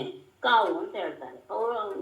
ಕೊಡಲಿಯ ಮುಂಭಾಗ ಅದಕ್ಕೆ ಮರದ ಒಂದು ಹಿಡಿ ಇದ್ದರೆ ಮಾತ್ರ ಕೊಡಲಿ ತನ್ನ ಕೆಲಸ ಮಾಡುತ್ತೆ. ಹಾಗಾಗಿ ಅವನು ಪರಶುವ ಆಗಿರುವಂತಹವನು ವಿಷ್ಣು, ಅವನಿಗೆ ಇವನು ನಾಲಾಯತ ಅಂದ್ರೆ ಹಿಡಿದುಕೊಳ್ಳುವಂತಹ ಹಿಡಿಯ ಹಾಗೆ ಸಹಾಯ ಮಾಡ್ತಾ ಇದ್ದಾನೆ. ಯಾಕೆಂದ್ರೆ ದೈತೇಯ ಅಂಶವನ್ನು ಮಾಡೋದಕ್ಕೋಸ್ಕರನೇ ಸಿದ್ಧನಾಗಿರುವಂತವನು ವಿಷ್ಣು. ಅಂತಹ ವಿಷ್ಣುವಿಗೆ ಅವನೇ ಈಗ ನಮಗೆ ಪರಶುವಾಗಿದ್ದಾನೆ ನಾಶ ಮಾಡೋದಕ್ಕೋಸ್ಕರ. ಆ ಪರಶು ಕೆಲಸ ಮಾಡ್ಬೇಕಾದ್ರೆ ಒಬ್ಬನ ಸಹಾಯ ಬೇಕು, ಹಿಡಿಯ ಸಹಾಯ ಬೇಕು. ಆ ಪ್ರಹ್ಲಾದ ಆ ರೀತಿಯಾಗಿ ಅವನಿಗೆ ಸಹಾಯ ಮಾಡುವಂತನಾಗಿ ಬಿಟ್ಟಿದ್ದಾನೆ ಹೇಳಿ. ಇತಿ ತಮ್ಮ ವಿವಿಧೋಪಾಯೈ ಭೀಷಯಸ್ತರ್ಜನಾದಿಭಿಃ ಪ್ರಹ್ಲಾದಂ ಗ್ರಾಹಯಾಮಾಸ ತ್ರಿವರ್ಗಸ್ಯೋಪಪಾದನಂ. ಇತಿ ತಂ ವಿವಿಧೋಪಾಯೈಃ ತರ್ಜನಾದಿಭಿಃ ಭೀಷಯನ್ ತ್ರಿವರ್ಗಸ್ಯ ಉಪಪಾದನಂ ಪ್ರಹ್ಲಾದಂ ಗ್ರಾಹಯಾಮಾಸ. ಇತಿ ಈ ರೀತಿಯಾಗಿ ತಂ ಆ ಪ್ರಹ್ಲಾದನನ್ನ ವಿವಿಧೋಪಾಯೈಹಿ ಅನೇಕ ರೀತಿಯ ಉಪಾಯಗಳಿಂದ ತರ್ಜನಾದಿಭಿಃ ನಿಂದೆ ಮೊದಲಾದಂತಹ ಪ್ರೀತಿಯಿಂದಲೂ ಸಹ ಭೀಷಯನ್ನ ಹೆದರಿಸ್ತಾ ತ್ರಿವರ್ಗಸ್ಯ ಮೂರು ವರ್ಗ ಅಂದ್ರೆ ಪುರುಷಾರ್ಥದಲ್ಲಿ ಧರ್ಮಾರ್ಥ ಕಾಮ ಈ ಮೂರು ರೀತಿಯ ಉಪಪಾದನಂ ಹೇಳುವಂತಹ ಶಿಕ್ಷಣವನ್ನು ಪ್ರಹ್ಲಾದಂ ಗ್ರಾಹಯಾಮಾಸ ಪ್ರಹ್ಲಾದನಿಗೆ ಅವರು ತಿಳಿಸಿದರು, ಆ ಗುರುಗಳು ತಿಳಿಸಿದರು. ಅಂದ್ರೆ ಅನೇಕ ರೀತಿಯಾಗಿ ಉಪಾಯ ಮಾಡಿ ಅವನನ್ನ ಹೆದರಿಸಿ ಬೆದರಿಸಿ ಎಲ್ಲ ಮಾಡ್ತಾ ಕೊನೆಗೆ ಧರ್ಮ ಅರ್ಥ ಕಾಮ ಮೋಕ್ಷ ಅಂತ ಇಲ್ವಲ್ಲ ದೈತ್ಯರಿಗೆ. ಹಾಗಾಗಿ ಮೂರು ವರ್ಗದ ಉಪಾದನೆ ಮಾಡುವಂತಹ ವಿಷಯವನ್ನ ಪ್ರಹ್ಲಾದನಿಗೆ ಹೇಳಿಕೊಟ್ಟರು. ಆ ರೀತಿಯ ಶಿಕ್ಷಣವನ್ನ ಅವನಿಗೆ ಕೊಟ್ಟರು. ಅದಾದ ಮೇಲೆ ಅವರಿಗೆ ಅನ್ನಿಸ್ತು ಈಗ ಅವನು ಸರಿ ಇದ್ದಾನೆ, ಪ್ರಹ್ಲಾದ ಎಲ್ಲ ರೀತಿಯಲ್ಲಿ ಯೋಗ್ಯನಾಗಿದ್ದಾನೆ ಅಂತ ಗುರುವಿಗೆ ಅನ್ನಿಸ್ತು. ಆಮೇಲೆ ಕರ್ಕೊಂಡು ಹೋದ. ತದೇಹೇನಂ ಗುರು ಜ್ಞಾತ್ವಾ ಜ್ಞಾತ ಜ್ಞೇಯ ಚತುಷ್ಟಯಂ ದೈತ್ಯೇಂದ್ರಂ ದರ್ಶಯಾಮಾಸ ಮಾತೃಮೃಷ್ಟಮಲಂಕೃತಂ. ತತಃ ಏನಂ ಜ್ಞಾತೃಜ್ಞೇಯ ಚತುಷ್ಟಯಂ ಜ್ಞಾತ್ವಾ ಗುರುಃ ಮಾತೃಮೃಷ್ಟಂ ಅಲಂಕೃತಂ ದೈತ್ಯೇಂದ್ರಂ ದರ್ಶಯಾಮಾಸ. ತತಃ ಬಳಿಕ ಏನಂ ಆ ಪ್ರಹ್ಲಾದನನ್ನ ಜ್ಞಾತೃಜ್ಞೇಯ ಚತುಷ್ಟಯಂ ಜ್ಞಾತ್ವಾ ಜ್ಞಾತ ಜ್ಞೇಯ ಚತುಷ್ಟಯ ಜ್ಞಾತ ಚತುಷ್ಟಯಂ ಜ್ಞಾತ್ವಾ ಅವನು ಎಲ್ಲವನ್ನೂ ತಿಳಿದಾನೆ. ಜ್ಞಾತ ಅಂದ್ರೆ ತಿಳಿದಿದ್ದಾನೆ. ಯಾವುದನ್ನ ಜ್ಞೇಯ ತಿಳಿಯಬೇಕಾದದ್ದನ್ನ. ಯಾವುದದು ಚತುಷ್ಟಯಂ ಅಂದ್ರೆ ಸಮಾಧಾನ ಭೇದ ದಂಡ ಎನ್ನುವಂತಹ 4 ಉಪಾಯಗಳ ವಿಷಯವನ್ನು ಚೆನ್ನಾಗಿ ತಿಳಿದ್ದಾನೆ ಅಂತ ಜ್ಞಾತ್ವ ತಿಳಿದು ಗುರುವು ಮಾತೃಮೃಷ್ಟಂ ಮೊದಲು ಅವನನ್ನ ತಾಯಿಯ ಹತ್ರ ಕರೆದುಕೊಂಡು ಹೋಗಿ ತಾಯಿಯಿಂದ ಎಲ್ಲ ರೀತಿಯ ಪ್ರೀತಿಯಾದ ಎಲ್ಲ ಕೆಲಸವನ್ನು ಅಂದ್ರೆ ಊಟ ಸ್ನಾನ ಇತ್ಯಾದಿಗಳನ್ನ ಸ್ನಾನ ಊಟ ಎಲ್ಲಗಳನ್ನು ಮಾಡಿಸಿ ಅಲಂಕೃತ ಅವನಿಗೆ ವಿಶೇಷವಾಗಿ ಅಲಂಕಾರಗಳನ್ನೆಲ್ಲ ಮಾಡಿಸಿ ತಂತಹ ಅವನನ್ನ ದೈತ್ಯೇಂದ್ರಂ ದರ್ಶಯಾಮಾಸ ಹಿರಣ್ಯಕಶಿಪುವಿನನ್ನ ಅವನಿಗೆ ದರ್ಶನ ಮಾಡಿಸಿದ. ಯಾರಿಗೆ? ಪ್ರಹ್ಲಾದನಿಗೆ. ಅಂದ್ರೆ ಅಂತೂ ಇಂತೂ ಯಾವ್ದ್ಯಾವ್ದೋ ಉಪಾಯ ಅಂತ ಮಾಡಿ ಹೆದರಿಕೆನೋ ಮಾಡಿ 3 ಪುರುಷಾರ್ಥಗಳ ವಿಷಯವನ್ನ ಚೆನ್ನಾಗಿ ಅವನಿಗೆ ತಿಳಿಯುವ ರೀತಿಯಲ್ಲಿ ಹೇಳಿಕೊಟ್ಟಾಯ್ತು ಗುರು. ಸ್ವಲ್ಪ ದಿನ ಆದ ಮೇಲೆ ಇವನು ಏನೇನು ತಿಳಿಬೇಕು ಎಲ್ಲವನ್ನೂ ತಿಳಿದಾನೆ. ವಿಶೇಷವಾಗಿ ಉಪಾಯ ಚತುಷ್ಟಯಗಳನ್ನು ಸಹ ಚೆನ್ನಾಗಿ ಅರ್ತಿದ್ದಾನೆ ಎನ್ನುವ ಭಾವನೆ ಬಂದಂತಹ ಗುರು ಮೊದಲು ಆತನನ್ನ ತಾಯಿ ಹತ್ರ ಕಳೆದುಕೊಂಡು ಹೋಗಿ ತಾಯಿಯ ಪ್ರೀತಿಪೂರ್ವಕವಾದಂತಹ ಸೇವೆಯನ್ನೆಲ್ಲ ಅವನದೇ ಮಾಡಿಸಿ ಅಷ್ಟೇ ಎಲ್ಲ ಅವನನ್ನ ಅಲಂಕೃತನನ್ನಾಗಿ ಮಾಡಿ ಹಿರಣ್ಯಕಶಿಪುವಿನ ಹತ್ರ ಕರೆದುಕೊಂಡು ಹೋದ್ರು. ಆತನಿಗೆ ಬಹಳ ಆನಂದವಾಗೋಯ್ತು. ಯಾಕೆಂದ್ರೆ ಅವನು ಮೊದಲು ತಂದೆಗೆ ನಮಸ್ಕಾರ ಮಾಡಿದ. ಪಾದಯೋ ಪತಿತಂ ಬಾಲಂ ಪ್ರತಿನಂದ್ಯಾಶಿಷಾಸುರ ಪರಿಶ್ವಜ್ಯ ಚಿರಂ ದೌರ್ಭ್ಯಾಂ ಪರಮಾಂ ಆಪನಿರ್ವೃತಿಂ. ಪಾದಯೋಃ ಪತಿತಂ ಬಾಲಂ ಆಶಿಷಾ ಪ್ರತಿನಂದ್ಯ ಅಸುರಃ ಚಿರಂ ದೌರ್ಭ್ಯಾಂ ಪರಿಶ್ವಜ್ಯ ಪರಮಾಂ ನಿರ್ವೃತಿಂ. ಪಾದಯೋಃ ಕಾಲುಗಳಿಗೆ ಪತಿತಂ ನಮಸ್ಕರಿಸಿದ ಬಾಲಂ ಹುಡುಗನನ್ನು ಆಶಿಷ ಆಶೀರ್ವಾದ ಪೂರ್ವಕವಾಗಿ ಪ್ರತಿನಂದ್ಯ ಅವನಿಗೆ ಆಶೀರ್ವಾದ ಮಾತುಗಳನ್ನು ಹೇಳಿ ಅಸುರ ಹಿರಣ್ಯಕಶಿಪುವು ಚಿರಂ ಬಹಳ ಕಾಲ ದೌರ್ಭ್ಯಾಂ ಪರಿಶ್ವಜ್ಯ ತನ್ನ ತೋಳುಗಳಿಂದ ಮಗನನ್ನ ಆಲಿಂಗಿಸಿಕೊಂಡು ಪರಮಾಂ ನಿರ್ವೃತಿಂ ಬಹಳ ಆನಂದವನ್ನ ಹೊಂದಿದ್ದಾನೆ. ಎಲ್ಲ ಶಿಕ್ಷಣ ಆಗಿದೆ ಅಂತ ಹೇಳಿ ಕರ್ಕೊಂಡು ಹೋದ್ರು. ಅವನು ಹೋದ ತಕ್ಷಣ ತಂದೆ ತಾಯಿಗೆ ನಮಸ್ಕಾರ ಮಾಡಿದ. ಮಾಡಿದಂತಹ ಮಗನಿಗೆ ಪ್ರೀತಿಪೂರ್ವಕವಾಗಿ ಆಶೀರ್ವಾದ ಮಾಡಿದಂತಹ ತಂದೆ ಹಿರಣ್ಯಕಶಿಪು ಅವನನ್ನ ಬಹಳ ಕಾಲ ತನ್ನ ತೋಳಿನಿಂದ ಆಲಂಗಿಸಿಕೊಂಡ. ಆಲಂಗಿಸ್ತಾ ಇದ್ದಾಗೆ ಅವನಿಗೆ ಮಗನ ಆ ಸಾನ್ನಿಧ್ಯದಿಂದ ಅತ್ಯಂತ ಆನಂದದ ಅನುಭವ ಆಯ್ತು. ಅದಾದ್ಮೇಲೆ ಆರೋಪ್ಯಾಂಕಮವಘ್ರಾಯ ಮೂರ್ಧನ್ಯ ಶೃಕಲಾಂಬುಭಿಃ ಆಸಿಂಚನ್ ವಿಕಸದ್ವಕ್ತ್ರಂ ಇದಮಾಹ ಯುಧಿಷ್ಠಿರ. ಅಂಕಂ ಆರೋಪ್ಯ ಮೂರ್ಧನಿ ಅವಘ್ರಾಯ ಅಶ್ರುಕಲಾಂಬುಭಿಃ ಆಸಿಂಚನ್ ಯುಧಿಷ್ಠಿರ ವಿಕಸದ್ವಕ್ತ್ರಂ ಇದಂ ಆಹ. ಅಂಕಂ ಆರೋಪ್ಯ ತನ್ನ ತೊಡೆಯ ಮೇಲೆ ಕುಳ್ಳಿರಿಸಿಕೊಂಡು ಮೂರ್ಧನಿ ಅವಘ್ರಾಯ ಶಿರಸ್ಸನ್ನ ಮೂಸಿ ನೋಡಿ ಅಂತ ಸುಲಿಕೆ ಪೂರ್ವಕವಾದಂತಹ ವ್ಯವಹಾರ. ಅಶ್ರುಕಲಾಂಬುಭಿಃ ಆಸಿಂಚನ್ ಆನಂದದ ಕಣ್ಣೀರುಗಳಿಂದ ಅವನನ್ನ ತೋಯಿಸಿ ಅಂದ್ರೆ ಆನಂದ ಕಣ್ಣೀರನ್ನ ಸುರಿಸ್ತಾ ಯುಧಿಷ್ಠಿರ ನನಗೆ ಹೇಳ್ತಾ ಇರೋದು ಯುಧಿಷ್ಠಿರನೇ ವಿಕಸದ್ವಕ್ತ್ರಂ ಅರಳಿದ ಮುಖವುಳ್ಳವಾಗಿ ಇದಂ ಆಹ. ಮುಂದೆ ಆದ ಮಾತನ್ನ ಹೇಳ್ತಾ ಮಗನನ್ನ ತನ್ನ ತೊಳೆಯ ಮೇಲೆ ಕೂರಿಸಿಕೊಂಡು ಅವನ ಶಿರಸ್ಸಿನಲ್ಲಿ ಆಘ್ರಾಣಿಸಿ ಆನಂದದ ಬಾಷ್ಪಗಳನ್ನ ಎಲ್ಲಿಗೂ ಕಣ್ಣೀರಿನ ಹನಿಗಳು ಅವನ ಮೇಲೆ ಪ್ರಹ್ಲಾದನ ಮೇಲೆ ಬಿದ್ದು ಈ ರೀತಿಯಾದಂತಹ ವ್ಯವಹಾರ ಬಹಳ ಆನಂದದ ವ್ಯವಹಾರವನ್ನು ಮಾಡಿದಂತಹ ಅವನು ಅರಳಿದ ಮುಖವುಳ್ಳವನಾಗಿ ಮಗ ಇನ್ನು ಬಹಳ ಉತ್ತಮನಾಗಿದ್ದಾನೆ ಎನ್ನುವ ಭಾವದಿಂದ ಮುಂದೆ ಆಡುವ ಮಾತನಾಡಿದ. ಹಿರಣ್ಯಕಶಿಪುರುವಾಚ ಪ್ರಹ್ಲಾದ ಅನೂಚ್ಯತಾಂ ತಾತ ಸ್ವಧೀತಂ ಕಿಂಚಿದುತ್ತಮಂ ಕಾಲೇನೈತಾವತಾಯುಷ್ಮನ್ ಯದಶಿಕ್ಷದ್ಗುರೋರ್ಭವಾನ್. ಆಯುಷ್ಮನ್ ಏತಾವತಾ ಕಾಲೇನ ಗುರೋಃ ಭವಾನ್ ಯದ್ ಅಶಿಕ್ಷತ್ ತಾತ ಪ್ರಹ್ಲಾದ ಸ್ವಧೀತಂ ಕಿಂಚಿತ್ ಉತ್ತಮಂ ಅನೂಚ್ಯತಾಂ. ಆಯುಷ್ಮನ್ ಚಿರಂಜೀವಿಯಾದ ಪ್ರಹ್ಲಾದನೆ ಏತಾವತಾ ಕಾಲೇನ ಇಷ್ಟು ದಿನಗಳಲ್ಲಿ ಗುರೋಃ ಗುರುವಿನಿಂದ ಭವಾನ್ ನೀನು ಯದ್ ಅಶಿಕ್ಷತ್ ಏನನ್ನ ಕಲಿತೆಯೋ ತಾತ ಪ್ರಹ್ಲಾದ ಮಗನಾದ ಪ್ರಹ್ಲಾದನೆ ಸ್ವಧೀತಂ ಕಿಂಚಿತ್ ಉತ್ತಮಂ ಅನೂಚ್ಯತಾಂ ನೀನು ಕಲಿತಿರುವಂತಹ ಬಹಳ ಉತ್ತಮವಾದಂತಹ ಯಾವುದಾದರೂ ಒಂದು ವಿಷಯವನ್ನ ಅನೂಚ್ಯತಾಂ ಅಂದ್ರೆ ಅವ್ರು ಹೇಳಿದ್ದನ್ನ ನೀನು ನನಗೆ ಹೇಳು. ಅನೂಚ್ಯತಾಂ ಅವ್ರು ನನಗೆ ಇಷ್ಟು ದಿವಸ ಬಹಳ ಎಲ್ಲ ರೀತಿಯಾದಂತಹ ಶಿಕ್ಷಣವನ್ನು ನಿಮಗೆ ಕೊಟ್ಟಿದ್ದಾರೆ. ನೀನು ಏನು ಕಲ್ತಿದೆಯೋ ಅವರಿಂದ ಅದನ್ನ ನೀನು ನನಗೆ ಹೇಳು ಅಂತ ಮಾತನ್ನ ಆರಂಭದಲ್ಲೇ ಶುರು ಮಾಡಿಬಿಟ್ಟ. ಪ್ರಹ್ಲಾದ ವಾಚ ಶ್ರವಣಂ ಕೀರ್ತನಂ ವಿಷ್ಣೋಃ ಸ್ಮರಣಂ ಪಾದಸೇವನಂ ಅರ್ಚನಂ ವಂದನಂ ದಾಸ್ಯಂ ಆತ್ಮನಿವೇದನಂ ಇತಿ ಪುಂಸಾರ್ಪಿತಾ ವಿಷ್ಣು ಭಕ್ತಿಶ್ಚೇನ್ನವಲಕ್ಷಣಾ ಕ್ರಿಯತೆ ಭಗವತ್ಯರ್ಥ ತನ್ಮನ್ಯೇ ಅಧೀತಮುತ್ತಮಂ. ವಿಷ್ಣೋಃ ವಿಷಯ ಅಂತ ಇಟ್ಕೊಳ್ಳೋಣ. ಎಲ್ಲ ಸ್ಮರಣ ಆಮೇಲೆ ತಗೊಳ್ಳಿ. ಅದು ವಿಷ್ಣುವಿಗೆ ಸಂಬಂಧಪಟ್ಟಿದ್ರಿಂದ ಮೊದಲೇ ನಾನು ತಗೋತಾ ಇದ್ದೇನೆ. ಶ್ರವಣಂ ಕೀರ್ತನಂ ಸ್ಮರಣಂ ಪಾದಸೇವನಂ ಅರ್ಚನಂ ವಂದನಂ ದಾಸ್ಯಂ ಸಖ್ಯಂ ಆತ್ಮನಿವೇದನಂ ಇತಿ ಭಗವತಿ ಅರ್ಧಾ ವಿಷ್ಣು ನವಲಕ್ಷಣಾ ಭಕ್ತಿಃ ಪುಂಸಾ ಅರ್ಪಿತಾ ಕ್ರಿಯತೆ ಚೇತ್ ತತ್ ಉತ್ತಮಂ ಅಧೀತಂ ಮನ್ಯೆ.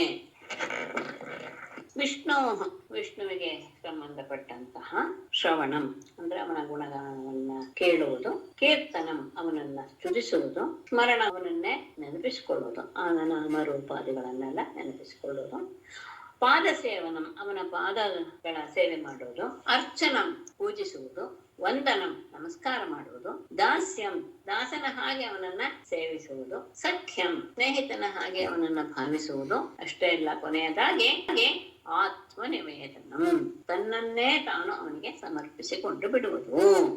ಈ ರೀತಿಯಾಗಿ ಭಗವತಿ ಅಥಾ ವಿಷ್ಣು ವಿಷ್ಣು, ಪೂಜ್ಯನಾದಂತಹ ಭಗವಂತನ ವಿಷಯದಲ್ಲಿ ಸ್ವತಂತ್ರವಾಗಿ ವಿಷ್ಣುವಿನಲ್ಲಿ ನವಲಕ್ಷಣ ಭಕ್ತಿ ಪ್ರಕಾರವಾದಂತಹ ಈ ರೀತಿಯಾದ ಭಕ್ತಿಯು ಪುಂಸ ಮನುಷ್ಯನಿಂದ ಕ್ರಿಯತೆ ಚೇತ್ ಮಾಡಲ್ಪಟ್ಟಿದ್ದೇ ಆದರೆ ತತ್ ಅದೇ ಉತ್ತಮಂ ಅಧೀತಂ ಮನ್ಯೆ ಅದೇ ನಾನು ಉತ್ತಮವಾಗಿ ಕಲಿತಿದ್ದು. ಆ ರೀತಿಯಾದ ಭಕ್ತಿ ಅನ್ನೋದೇ ಉತ್ತಮವಾದಂತಹ ಪಾಠ ಅಂತ ನಾನು ಮನ್ಯೆ ಭಾವಿಸ್ತೇನೆ. ತಂದೆಗೆ ಹೇಳಿದ ಮಾತು ಹಿಂದಿನಗಿಂತ ಈ ಸತಿ ಸ್ವಲ್ಪ ತುಂಬಾ ಕಠೋರವಾಗಿತ್ತು. ಎಲ್ಲ ರೀತಿಯಲ್ಲಿಯೂ ಸಹ 9 ರೀತಿಯಾದಂತಹ ವಿಷಯದಲ್ಲಿ ಪರಮಾತ್ಮನ ಭಕ್ತಿಯನ್ನು ನಾವು ಮಾಡಿದ್ದೇ ಹೋದಾದರೆ ಅದೇ ನಿಜವಾಗಿಯೂ ಅದನ್ನ ನಾನು ಕಲ್ತಿದ್ದೇ ಹೋದಾದ್ರೆ ಅದೇ ನಿಜವಾಗಿ ನಾನು ಕಲ್ತಿದ್ದರಲ್ಲಿ ವಿಶೇಷ ಉತ್ತಮ ಅಂತ ನಾನು ಭಾವಿಸ್ತೇನೆ. ಇದು ನಾನೇ ಕಲ್ತಿದ್ದೇ ಹೊರತು ಈ ಗುರುಗಳು ಕಲ್ಸಿದ್ದು ಅಲ್ಲ ಎನ್ನುವುದು ಹೇಳಿದ ಹಾಗೆ ಗೊತ್ತಾಗ್ತಾ ಇದೆ. 9 ರೀತಿಯ ಭಕ್ತಿ ಮೊದಲು ಪರಮಾತ್ಮನ ಗುಣಗಳನ್ನ ಕಿವಿಯಿಂದ ಕೇಳ್ತಾ ಇರೋದು, ಕೇಳ್ತಾ ಇದ್ದ ಹಾಗೆ ಪರವಶವಾಗಿ ಆತನನ್ನ ಸ್ತುತಿಸುವಂತಹ ಭಾವ ಸಹಜವಾಗಿ ಬರುತ್ತೆ. ಇದು ಒಂದೊಂದಾದ ಮೆಟ್ಲು ಭಕ್ತಿಗೆ. ಅದಾದ ಮೇಲೆ ಆ ಸ್ತುತಿಸ್ತಾ ಇದ್ದ ಹಾಗೆ ಆತನ ಹೆಸರು ರೂಪ ಎಲ್ಲವೂ ಸಹ ಮನಸ್ಸಿನಲ್ಲಿ ಬರ್ತಾ ಇರೋದ್ರಿಂದ ಅವನನ್ನು ನಾವು ನೆನಪಿಸ್ಕೊಳ್ತೇವೆ. ನೆನಪಿಸ್ಕೊಂಡ ಮೇಲೆ ಅವನನ್ನು ಮಾಡಬೇಕು ಅಂತಂತೆ ಪಾದ ಸೇವೆಯನ್ನು ಮಾಡ್ತಾ ಆಮೇಲೆ ಅದು ಇನ್ನೂ ಸಹ ಹೆಚ್ಚಿನ ಮಟ್ಟದ ಪೂಜೆಗೆ ಕಾರಣವಾಗತ್ತೆ. ಪೂಜೆ ಆದ್ಮೇಲೆ ನಮ್ಮನ್ನ ನಾವು ಅವನಲ್ಲಿ ಭಕ್ತನನ್ನಾಗಿ ಭಾವಿಸಿ ಅವನಿಗೆ ನಮಸ್ಕಾರ ಮಾಡ್ತಾ ಅವನ ಸೇವಕ ಅಂತ ನಾವು ಮಾಡ್ತಾ ಅದಾದ ಮೇಲೆ ಇನ್ನೂ ಒಂದು ಮೆಟ್ಲು ಮೇಲೆ ಏರ್ತಾ ಅವನ ಗೆಳೆಯ ನಾನು ಅಥವಾ ನನ್ನ ಗೆಳೆಯ ಅವನು ಅಂತ ಭಾವಿಸಿ ಕೊನೆಗೆ ಏನಾಗುತ್ತೆ ನಾನು ಅವನು ಯಾವುದೂ ಇಲ್ಲ ಇರೋದು ಒಂದೇ ಅಂತ ಹೇಳಿ ಅವನಿಗೆ ನಮ್ಮನ್ನ ಅರ್ಪಿಸಿಕೊಂಡು ಬಿಡುವುದು. ಈ ರೀತಿಯಾಗಿ ಕ್ರಮವಾಗಿ ಹೇಗೆ ಭಕ್ತಿ ಬೆಳತಾ ಇದ್ದರೆ ಪರಮಾತ್ಮನಲ್ಲಿ ಈ ರೀತಿಯಾದ ಭಕ್ತಿಯನ್ನ ತೋರಿಸುವುದು ಅನ್ನೋದು ಯಾವುದಿದೆಯೋ ಅದನ್ನ ಉತ್ತಮವಾದಂತಹ ಪಾಠ ಅಥವಾ ಅಧ್ಯಯನ ಅಂತ ನಾನು ಭಾವಿಸಿದ್ದೇನೆ. ಹಿರಣ್ಯಕಶಿಪುಸ್ತದ ಗುರುಪುತ್ರಮುವಾಚೇದಂ ವೃಷಾ ಪ್ರಸ್ಫುರಿತಾಧರಃ ತದಾ ಏತತ್ ಸುತವಚಃ ನಿಶಮ್ಯ ಹಿರಣ್ಯಕಶಿಪುಃ ವೃಷಾ ಪ್ರಸ್ಫುರಿತಾಧರಃ ಗುರುಪುತ್ರಂ ಇದಮುವಾಚ. ಅದನ್ನ ಕೇಳಿದ ಕೂಡಲೇ ತದಾ ಏತತ್ ಈ ರೀತಿಯಾದ ಸುತವಚಃ ಮಗನ ಮಾತನ್ನು ನಿಶಮ್ಯ ಕೇಳಿ ಹಿರಣ್ಯಕಶಿಪುವು ವೃಷಾ ಕೋಪದಿಂದ ಪ್ರಸ್ಫುರಿತಾಧರಃ ಅದರ್ತಾ ಇರುವಂತಹ ತುಟಿಗಳುಳ್ಳವನಾಗಿ ಕೋಪ ಬಂದ ತಕ್ಷಣ ತುಟಿಗಳು ಅದರತ್ತೆ ಕೋಪದ ಪರಾಕಾಷ್ಠೆ ನಾಗಿ ಗುರುಪುತ್ರನಾದ ಆ ಗುರುವನ್ನು ಕುರಿತು ಮಗನ ಗುರುವನ್ನು ಕುರಿತು ಇದಂ ಉವಾಚ ಮುಂದೆ ನನ್ನ ಮಾತನ್ನ ಅಂತ ಪ್ರಹ್ಲಾದ ಹೇಗೆ ಹೇಳಿದ ಕೂಡಲೇ ಬಹಳ ಕೋಪ ಬಂದ್ಬಿಡ್ತು. ಕೋಪದಿಂದ ತುಟಿಗಳೆಲ್ಲ ಅದರ್ತಾ ಇವೆ. ಅಲ್ಲೇ ನಿಂತಹ ಗುರುಪುತ್ರನಾದ ಪ್ರಹ್ಲಾದನ ಗುರುವಾದಂತಹ ಚಂಡಮರ್ದನ ಕುರಿತು ಈ ಮಾತನ್ನು ಹೇಳಿದ. ಬ್ರಹ್ಮ ಬಂಧೋ ಕಿಮೇ ತತ್ತೆ ಭಕ್ಷಂ ಶಯತಾ ಸತ ಅಸಾರಂ ಗ್ರಾಹಿತೋ ಬಾಲಃ ಮಾಮನಾದೃತ್ಯ ದುರ್ಮತೆ. ಬ್ರಹ್ಮ ಬಂಧೋ ಕಿಮೇ ದುರ್ಮತೆ ಮಾಂ ಅನಾದೃತ್ಯ ವಿಪಕ್ಷಂ ಶಯತಾ ಅಸತ ಬಾಲಃ ಅಸಾರಂ ಗ್ರಾಹಿತಃ. ಬ್ರಹ್ಮ ಬಂಧೋ ಎನ್ನುವುದು ಬ್ರಾಹ್ಮಣನನ್ನ ಬೈಯುವಂತಹ ಒಂದು ಶಬ್ದ. ಅಂದ್ರೆ ಬ್ರಾಹ್ಮಣ ಜಾತಿಯಿಂದ ಬ್ರಾಹ್ಮಣನಾದರೂ ಸಹ ಕೆಲಸದಿಂದ ಬ್ರಾಹ್ಮಣನಲ್ಲ ಎನ್ನುವ ಅರ್ಥ ಆ ಶಬ್ದದಿಂದ ಗೋಚರವಾಗುತ್ತೆ. ಕೇಳೋದಕ್ಕೆ ಸ್ವಲ್ಪ ಹೊಗಳಿಕೆ ಶಬ್ದ ಅಂತ ಅನ್ಸ್ಬಿಡುತ್ತೇನೋ, ಆದ್ರೆ ಅಲ್ಲ, ಅದು ಬೈಗಳ ಶಬ್ದ, ವಿಶೇಷವಾಗಿ ಬ್ರಾಹ್ಮಣರನ್ನ ಬೈಯುವ ಶಬ್ದ. ಅಂದ್ರೆ ಕೇವಲ ಜಾತ್ಯ ಬ್ರಾಹ್ಮಣನೇ ಹೊರತು ವ್ಯವಹಾರದಲ್ಲಿ ಅಲ್ಲ ಎನ್ನುವುದನ್ನ ತಿಳಿಸ್ಕೊಡೋದು ಸಂದರ್ಭದಲ್ಲಿ ಈ ರೀತಿಯ ಬೈಗಳ ಶಬ್ದವನ್ನ ಬಳಸೋದು ಉಂಟು. ಇದರಲ್ಲಿ ಬಾಣನ ಹರ್ಷ ಚರಿತ್ರೆಯಲ್ಲಿ ಬರುತ್ತೆ ಆ ದುರ್ವಾಸರ ಬಗ್ಗೆ ಒಂದು ಸಂದರ್ಭ. ಆಗ ದುರ್ವಾಸರು ಸರಸ್ವತಿ ದುರ್ವಾಸರ ಯಾವುದೋ ಒಂದು ಅಪಸ್ವರದಿಂದ ನಕ್ಕು ಬಿಡ್ತಾಳೆ ಸಭೆಯಲ್ಲಿ, ಬ್ರಹ್ಮನ ಸಭೆಯಲ್ಲಿ. ಆಗ ದುರ್ವಾಸರು ಸರಸ್ವತಿಗೇನೆ ಶಾಪ ಕೊಡೋಕೆ ಎದ್ದು ಬಿಡ್ತಾರೆ. ಅಂದ್ರೆ ನಕ್ಕು ಬಿಟ್ಲು, ಅವಮಾನ ಮಾಡ್ಬಿಟ್ಲು ಅಂತ. ಆಗ ಸರಸ್ವತಿಯ ಗೆಳತಿಯಾದಂತಹ ಸಾವಿತ್ರಿ ಅವಳು ದುರ್ವಾಸನನ್ನ ಬೈತಾಳೆ. ಆಗ ಬೈಯುವಂತಹದ್ದು ಬ್ರಹ್ಮ ಬಂಧೋ ಅಂತ ತುಂಬಾ ಕಡೆ ಬರುತ್ತೆ ಅಲ್ಲ. ಯಾಕೆ ಅಂದ್ರೆ ಋಷಿಮುನಿಗಳಿಗೂ ಈ ರೀತಿಯಾದ ಶಬ್ದವನ್ನ ಬಳಸಿದ್ದುಂಟು. ಯಾಕೆ ಅಂದ್ರೆ ನೀನು ಬ್ರಾಹ್ಮಣ ಆದ್ರೂ ಸಹ ಸರಸ್ವತಿಯ ವಿಷಯದಲ್ಲಿ ನೀನು ಹಾಗೆ ನಡ್ಕೊಳ್ತಾ ಇಲ್ಲ ಎನ್ನುವುದನ್ನ ತೋರಿಸುವಂತಹ ಸಂದರ್ಭ ಬಂದಿದೆ. ಅದನ್ನ ನೆನಪು ಕಿಮೇತತ್ ಏನಿದು? ಯಾಕೆಂದ್ರೆ ದುರ್ಮತೆ, ದುಷ್ಟ ಬುದ್ಧಿ ಉಳ್ಳವನು ನೀನು. ಮಾಂ ಅನಾದೃತ್ಯ, ನನ್ನನ್ನು ಸಹ ತಿರಸ್ಕರಿಸಿ, ಅಂದ್ರೆ ನಿನಗೆ ಆಶ್ರಯದಾತನಾದಂತಹ ನನ್ನನ್ನ ತಿರಸ್ಕರಿಸಿ, ವಿಪಕ್ಷಂಶಯತ ಅಸತ, ವಿಪಕ್ಷವನ್ನ ಅಂದ್ರೆ ಸುರರ ಪಕ್ಷವನ್ನ, ದೇವತೆಗಳ ಪಕ್ಷವನ್ನ ಆಶ್ರಯಿಸಿದಂತಹ ನಿನ್ನಿಂದ, ಅಸತ ಅಂದ್ರೆ ಕೆಟ್ಟ ನಡವಳಿಕೆ ಉಳ್ಳವ ನಿನ್ನಿಂದ, ಬಾಲಹ ನನ್ನ ಮಗ, ಅಸಾರಂ ಗ್ರಾಹಿತ, ಯಾವುದನ್ನ ಹೇಳಬಾರದೋ ಸಾರವಿಲ್ಲದೆ ಇರುವಂತಹ ಶಿಕ್ಷಣವನ್ನ ನೀನು ಅವನಿಗೆ ಕೊಟ್ಟಿದೀಯಾ. ಬಾಲಹ ಅಸಾರಂ ಗ್ರಾಹಿತ, ಹುಡುಗನು ಕೆಟ್ಟದ್ದನ್ನ ತಿಳಿಯೋ ಹಾಗೆ ನೀನು ಮಾಡಿದೆ. ಅಂದ್ರೆ ನೀನು ನನ್ನ ಆಶ್ರಯದಲ್ಲಿದ್ದು ನನ್ನವನ್ನೇ ತಿರಸ್ಕಾರ ಮಾಡಿ ಶತ್ರುಪಕ್ಷವನ್ನ ಆಶ್ರಯಿಸಿ ಯಾವುದನ್ನ ಹೇಳಿಕೊಡಬಾರದು ಅಂತಹ ಶಿಕ್ಷಣವನ್ನ ನೀನು ನನ್ನ ಮನೆ ಕೊಟ್ಟಿದೀಯಾ ಅಂತ ಬ್ರಾಹ್ಮಣನನ್ನ ಬೈದ. ಅಷ್ಟೇ ಅಲ್ಲ, ನೀನು ನಮ್ಮ ಮನೆಯಲ್ಲಿ ವೇಷ ಮರೆಸಿಕೊಂಡು ಬಂದಂತಹ ಶತ್ರುವೇ ಇರಬೇಕು. ಸಂತಿಹ್ಯಸಾದರೋ ಲೋಕೆ ದುರ್ಮೈತ್ರಾಶ್ಚದ್ಮವೇಷಿಣಃ ತೇಷಾಮುದೇತ್ಯಘಂ ಕಾಲೇ ರೋಗಃ ಪಾತಕಿನಾಂ. ಲೋಕೆ ದುರ್ಮೈತ್ರಾಃ ಛದ್ಮವೇಷಿಣಃ ಅಸಾಧವಃ ಸಂತಿ ಪಾತಕಿನಾಂ ಕಾಲೇ, ಪಾತಕಿನಾಂ ತೇಷಾಂ ಕಾಲೇ ರೋಗಃ ಇವ ಅಘಂ ಉದೇತಿ. ಲೋಕದಲ್ಲಿ ದುರ್ಮೈತ್ರ, ಕೆಟ್ಟ ಸ್ನೇಹವನ್ನ ತೋರಿಸುವಂತಹ, ಛದ್ಮವೇಷಣ, ತಮ್ಮ ನಿಜವಾದ ರೂಪವನ್ನು ಮರೆಮಾಡಿಕೊಂಡಂತಹ ಅಸಾಧವ ಶತ್ರುಗಳು ಅಥವಾ ದುಷ್ಟರು ಸಂತಿಗೆ ಬೇಕಾದಷ್ಟು ಇದ್ದಾರೆ. ಆದರೆ ಏನಾಗತ್ತೆ ಅವರಿಗೆ ಶಿಕ್ಷೆ ಅಂದ್ರೆ, ಪಾತಕಿನಾಂ ತೇಷಾಂ, ಪಾಪಿಷ್ಠರಾದಂತಹ ಅವರಿಗೆ ಕಾಲೇ ರೋಗ ಇವ, ಸಮಯ ಬಂದ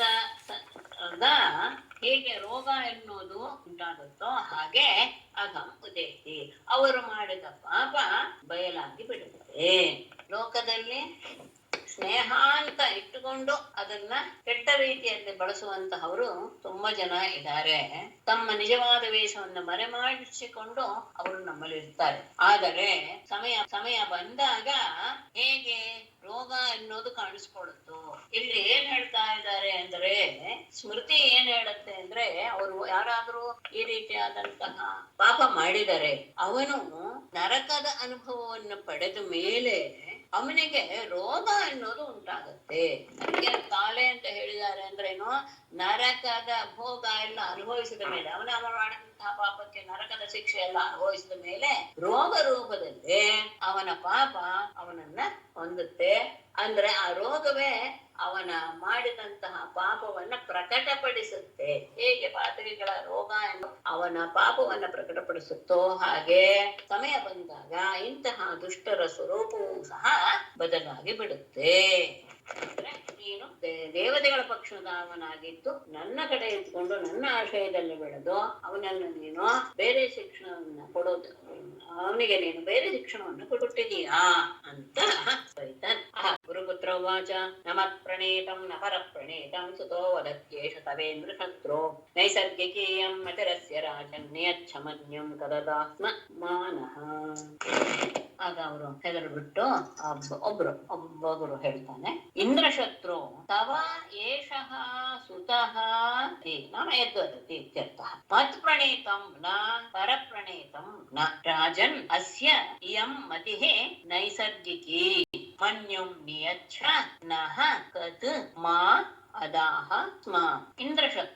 ಇಂದ್ರಶತ್ರುವಾದ ಹಿರಣ್ಯಕಶಿಪುವೆ ಅನ್ನುವ ಶಬ್ದ ಬ್ರಾಹ್ಮಣರ ವಿಷಯದಲ್ಲಿ ಕೋಪಿಸ್ಕೊಳ್ಬಾರ್ದು ಎನ್ನುವುದನ್ನ ಪ್ರಕಟಪಡಿಸ್ತಾ ಇದೆ ಅಂತ ಇವರು ಹೇಳ್ತಾರೆ. ಹೇಗೆ ಇಂದ್ರ ಬೃಹಸ್ಪತಿಗಳ ವಿಷಯದಲ್ಲಿ ಮಾಡಿದಂತಹ ಅವಮಾನ ಅವನನ್ನ ಹೇಗೆ ತೆಗೆದುಕೊಂಡು ಹೋಯ್ತೋ, ಅದಕ್ಕೋಸ್ಕರ ಅವನನ್ನ ಯಾವ ರೀತಿಯಾದಂತಹ ಶಿಕ್ಷೆಯಲ್ಲಿ ಅವನು ಅನುಭವಿಸುವ ಹಾಗಾಯ್ತು. ಹಾಗೇನೆ ನೀನು ಅದ್ಯ ಎನ್ನುವುದನ್ನ ಹೇಳೋದಿಕ್ಕೋ ಎನ್ನುವ ಅರ್ಥದಲ್ಲಿ ಇಂದ್ರ ಶಬ್ದವನ್ನು ಬಳಸಿ ಇಂದ್ರಶತ್ರು ಅಂತ ಸುರಶತ್ರು ಅಂತ ಹೇಳಿಲ್ಲ, ವಿಷ್ಣು ಶತ್ರು ಅಂತ ಹೇಳಿಲ್ಲ, ಇಂದ್ರ ಶತ್ರು ಅನ್ನೋ ಶಬ್ದವನ್ನು ಬಳಸಿದ್ದು ಇಷ್ಟು ಅರ್ಥವನ್ನು ಕೊಡುತ್ತೆ ಅಂತ ವ್ಯಾಖ್ಯಾನಕಾರರು ಅಭಿಪ್ರಾಯ ಪಡ್ತಾರೆ. ಹಿರಣ್ಯಕಶಿಪುವೇ ತವ ಏಷಃ ಸುತಃ ಯತ್ ವದತಿ, ನಿನ್ನ ಮಗನಾದ ಈ ಪ್ರಹ್ಲಾದ ಏನ್ ಹೇಳ್ತಾ ಇದ್ದಾನೋ ಅದು ಮತ್ ಪ್ರಣೀತಂ ನ, ನಾನ್ ಹೇಳ್ಕೊಟ್ಟಿದ್ದು ಅಲ್ಲ, ಪರಪ್ರಣೀತಂ ನ, ಬೇರೆ ಯಾರೂ ಸಹ ನಮ್ಮಲ್ಲಿ ಹೇಳ್ಕೊಟ್ಟಿದ್ದು ಇಲ್ಲ. ಯಾಕೆ ಅಂದ್ರೆ ರಾಜನೇ ಅಸ್ಯ ಇಯಂ ಮತಿ ನೈಸರ್ಗಿಕಿ, ಇವನಿಗೆ ಇದು ಹುಟ್ಟಿದಾಗಲೇ ಬಂದಂತಹ ಬುದ್ಧಿ ಆಗಿಬಿಟ್ಟಿದೆ. ಈ ರೀತಿಯಾದಂತಹ ಬುದ್ಧಿ ಯಾವಾಗ್ಲೂ ಸಹ ಪರಮಾತ್ಮನನ್ನು ಧ್ಯಾನ ಮಾಡೋದು, ಪರಮಾತ್ಮನ ಬಗ್ಗೆ ಮಾತನಾಡೋದು, ಇದೆಲ್ಲವೂ ಸಹ ಅವನಿಗೆ ಹುಟ್ಟಿನಿಂದ ಬಂದಂತಹ ಸ್ವಭಾವವಾಗಿದೆ. ಹಾಗಾಗಿ ಮನ್ಯುಂ ಯಚ್ಛ, ಕೋಪವನ್ನ ನೀನು ನಿಗ್ರಹ ಮಾಡಿಕೋ. ಪುನಃ ನಮ್ಮ ವಿಷಯದಲ್ಲಿ ಕತ್ ದೋಷವನ್ನ ನೀನು ಅದಾಹ ಮಹಾ ಉಂಟು ಮಾಡಬೇಡ. ಅದಾಹ ಅಂತ ಅಡಾಗಮ ಬರಬಾರ್ದು, ಆಶ್ರತ್ವ ಸಾಧು ಇಟ್ಕೊಳ್ಬೇಕು. ಮಾತ್ರಯೋಗವಿದ್ದಾಗ ಅಡಾಗಮ ಬರೋ ಹಾಗಿಲ್ಲ, ಬಂದ್ಬಿಟ್ಟಿದೆ, ಅದು ಆಶ್ರತ್ವ ಸಾಧು ಇಟ್ಕೊಳ್ಳಿ. ಅಂದ್ರೆ ಈ ರೀತಿಯಾದಂತಹ ದೋಷವನ್ನ ನಮ್ಮ ಮೇಲೆ ನೀನು ಮಾಡಬೇಡ, ದೋಷಾರೋಪಣೆಯನ್ನ ನಮ್ಮ ಮೇಲೆ ಮಾಡಬೇಡ. ಅವನಿಗೆ ಅದು ಸಹಜವಾದಂತಹ ಹುಟ್ಟಿನಿಂದಲೇ ಬಂದಂತಹ ಗುಣ ಇದು. ಹಾಗಾಗಿ ಅವರಿಗೆ ಯಾವುದನ್ನು ನಾನು ಹೇಳ್ಕೊಟ್ಟಿಲ್ಲ, ಬೇರೆಯವರು ಸಹ ಅವನಿಗೆ ಪಾಠ ಮಾಡಿಲ್ಲ. ಈ ವಿಷಯದಲ್ಲಿ ನೀನು ನಮ್ಮ ಮೇಲೆ ಕೋಪಿಸ್ಕೊಳ್ಳೋದು ಸರಿಯಲ್ಲ, ನಮ್ಮ ಮೇಲೆ ದೋಷಾರೋಪ ಮಾಡುವುದು ಸಹ ಖಂಡಿತ ಸರಿಯಲ್ಲ. ನಾರದ ವಾಚ ಕದದಾಹ ಅನ್ನೋದು ಕತ್ ಅದಾಹ. ಕತ್ ಅಂದ್ರೆ ಕೆಟ್ಟದ್ದು ಅಂತ ಅರ್ಥ. ಕೆಟ್ಟದ್ದು ಮಾಡಿದೀವಿ ಅಂದ್ರೆ ದೋಷವನ್ನ ನೀನು ಅದಾಹ ನಮ್ಮಲ್ಲಿ ಆರೋಪ ಮಾಡಬೇಡ. ಅದಾಹ ಅಂದ್ರೆ ಕೊಡೋದು ಅಂತ ಅರ್ಥ, ಇಲ್ಲೇ ಆರೋಪ ಮಾಡೋದು. ನಾರದ ವಾಚ ಗುರುಣ ಇವಂ ಪ್ರತಿ ಪ್ರೋಕ್ತಃ ಭೂಯ ಆಹ ಸುರಸ್ಸುತಂ ಅಚೇತ್ ಗುರುಮುಖೀಯಂತೆ ಕುತೋ ಅಭದ್ರಾ ಸತಿ ಮತಿ. ಅಭದ್ರ ಎನ್ನುವುದು ಅವನಿಗೆ ಸಂಬೋಧನೆ. ಅಭದ್ರ ಅದನ್ನ ಆಮೇಲೆ ಹೇಳ್ಬೇಡ, ಅಧ್ಯಕ್ಷದಲ್ಲಿ ಅಂತ ಹೇಳ್ಬಿಟ್ಟೆ. ಗುರುಣ ಏವಂ ಪ್ರತಿಪ್ರೋಕ್ತಃ ಸುರಃ ಸುತಂ ಭೂಯಃ ಆಹ ಅಭದ್ರ ಗುರುಮುಖಿ ಇಯಂ ನ ಚೇತ್ ತೇ ಕುತಃ ಅಸತಿ ಮತಿ. ಗುರುವಿನಿಂದ ಏವಂ ಪ್ರತಿಪ್ರೋಕ್ತಃ, ಹೀಗೆ ಉತ್ತರ ರೂಪವಾಗಿ ಹೇಳಲ್ಪಟ್ಟಂತಹ ಅಸುರಃ ಹಿರಣ್ಯಕಶಿಪುವು ಸುತಂ ಮಗನನ್ನು ಕುರಿತು ಭೂಯಃ ಆಹ ಮತ್ತೆ ಹೇಳ್ತಾನೆ, ಅಭದ್ರ ಅಮಂಗಳಕರನೆ ಗುರುಮುಖಿ ಇಯಂ ನ ಚೇತ್, ಇದು ಗುರುವಿನ ಮೂಲಕ ನಿನಗೆ ಬಂದಿಲ್ಲ ಅನ್ನೋದೇ ಹೌದಾದ್ರೆ ತೇ ನಿನಗೆ ಕುತಃ ಎಲ್ಲಿಂದ ಅಸತಿ ಮತಿ, ಈ ಕೆಟ್ಟ ಬುದ್ಧಿ ಅನ್ನೋದು ಎಲ್ಲಿಂದ ಬಂತು? ನನ್ನ ಶತ್ರುವಾದಂತಹ ವಿಷ್ಣುವನ್ನ ಹೊಗಳುವಂತಹ, ವಿಷ್ಣುವನ್ನೇ ಎಲ್ಲದಕ್ಕೂ ಪ್ರಮಾಣ ಅಂತ ಹೇಳುವಂತಹ ಬುದ್ಧಿ ನಿನಗೆ ಹೇಗೆ ಬಂತು? ಗುರುವಿನಿಂದ ಬಂದಿಲ್ಲ ಅಂತ ಆಯ್ತು ಅವರು ಹೇಳಿದ್ದಾರೆ. ಹಾಗಾಗಿ ನಿನಗೆ ಈ ರೀತಿಯಾದಂತಹ ಬುದ್ಧಿ ಬರೋದಕ್ಕೆ ಏನು ಕಾರಣ ಅಂತ ಮಗನನ್ನ ಮತ್ತೆ ಕೇಳ್ದ ಅಂತ ನಾರದರು ಯುಧಿಷ್ಠನಿಗೆ ಹೇಳ್ತಾ ಇರುವಂತಹ. ಆಗ ಪ್ರಹ್ಲಾದ ಹೇಳ್ತಾನೆ, ಮತಿರ್ನ ಕೃಷ್ಣೇ ವರದಸ್ವತೋವಾ ಮಿಥೋ ವಿವದ್ಯೇತ ಗ್ರಹ ವ್ರತಾನ ಅದಾಂತ ಗೋಭಿರ್ವಿಷತಾಂತ ಮಿಶ್ರಂ ಪುನಃ ಪುನಶ್ಚರ್ವಿತ ಚರ್ವಣಾನಾಂ. 5 ವರ್ಷ ಅವನಿಗೆ ಈಗ ಗಮನಿಸಿ ಅವನು ಆಡ್ತಾ ಇರುವಂತಹ ಮಾತುಗಳೆಲ್ಲ ಇದೆಲ್ಲ ಇದಕ್ಕಿಂತ ಮುಂದೆ ಹೇಳುವ ಮಾತುಗಳು ಇನ್ನೂ ಗಂಭೀರವಾಗಿವೆ, ಆಶ್ಚರ್ಯ ಉಂಟು ಮಾಡುತ್ತೆ. 5 ವರ್ಷದ ಹುಡುಗನಲ್ಲಿ ಸಾಧ್ಯವೇ ಅನ್ನುವ ಪ್ರಶ್ನೆ ಹುಟ್ಕೊಳ್ಳೋದು. ಅದಾಂತ ಗೋಭಿಹಿ ತಮಿಸ್ರಂ ವಿಶತಾಂ ಪುನಃ ಪುನಃ ಚರ್ವಿತ ಚರ್ವಣಾನಾಂ ಪ್ರವೃತಾನಾಂ ಕೃಷ್ಣೇ ಮತಿಃ ಪರತಃ ಸ್ವತಃ ವಾ ಮಿಥಃ ವಾ. ಪರತಃ ಸ್ವತಃ ವಾ ಮಿಥಃ ಇರ್ಲಿ, ತೊಂದರೆ ಇಲ್ಲ. ನ ಅಭಿಪದ್ಯೇತ, ಸುಲಭವಾಗಿ ವಿಷ್ಣುವಿನ ವಿಷಯದಲ್ಲಿ ಬುದ್ಧಿ ಅನ್ನೋದು ತೊಡಗೋದಿಲ್ಲಪ್ಪ ಅಂತಾನು ಅವನಿಗೆ ಪಾಠ ಮಾಡ್ತಾನೆ. ನಿನಗಂತೂ ಸಾಧ್ಯ ಇಲ್ಲ. ಅದಾಂತ ಗೋಭಿಹಿ, ದಾಂತ ಅಂದ್ರೆ ಜಿತೇಂದ್ರಿಯರು ಅಂತ. ಇಲ್ಲಿ ಗೋ ಶಬ್ದಕ್ಕೆ ಇಂದ್ರಿಯ ಅಂತ ಅರ್ಥ. ಇಂದ್ರಿಯಗಳನ್ನ ವಶವಾಗಿ ಮಾಡಿಕೊಳ್ಳದೇ ಇರುವವರಿಗೆ ಅಂತ ಅದಾಂತ ಗೋಭಿ. ಇಂದ್ರಿಯಗಳ ಮೇಲೆ ಅಧಿಕಾರ ಇಲ್ಲದೆ ಇರುವವರಿಂದ ತಮಿಸ್ತ್ರಂ ವಿಶತಾಂ ಅಂತಹ ಇಂದ್ರಿಯಗಳಿಂದ ಏನಾಗುತ್ತೆ? ತಮಿಸ್ತ್ರಂ ವಿಶತಾಂ, ಮತ್ತೆ ನರಕವನ್ನು ಪ್ರವೇಶ ಮಾಡುವಂತಹ ಅಂದ್ರೆ ಏನು? ಮತ್ತೆ ಮತ್ತೆ ಸಂಸಾರಕ್ಕೆ ಇಂದ್ರಿಯಗಳ ಯಾವಾಗ ವಶದಲ್ಲಿ ಇಲ್ಲವೋ ಅವರು ಮತ್ತೆ ಮತ್ತೆ ಕರ್ಮಗಳನ್ನು ಮಾಡ್ತಾ ಮಾಡ್ತಾ ಮಾಡ್ತಾ ನರಕವನ್ನ ಪ್ರವೇಶ ಮಾಡಿ ಪುನಃ ಮತ್ತೆ ಮತ್ತೆ ಚರ್ವಣಾನ ಅನುಭವಿಸುತ್ತನ್ನೇ ಅನುಭವಿಸುವಂತಹ ಯಾರು? ಗೃಹವ್ರತಾನ, ಮನೆಯೇ ಎಲ್ಲವೂ, ಮನೆಯೇ ವ್ರತ ಎನ್ನುವ ರೀತಿಯಲ್ಲಿ ಸಂಸಾರದ ಬಗ್ಗೆನೇ ಆಸಕ್ತಿಯನ್ನು ಹೊಂದಿರುವವರಿಗೆ ಕೃಷ್ಣೇ ಮತಿ, ಪರಮಾತ್ಮನ ವಿಷಯದಲ್ಲಿ ಪರತಃ ಸ್ವತಃ ವ ಮಿತಃ ಬೇರೆಯವರಿಂದಲಾಗಲಿ ತಾವೇ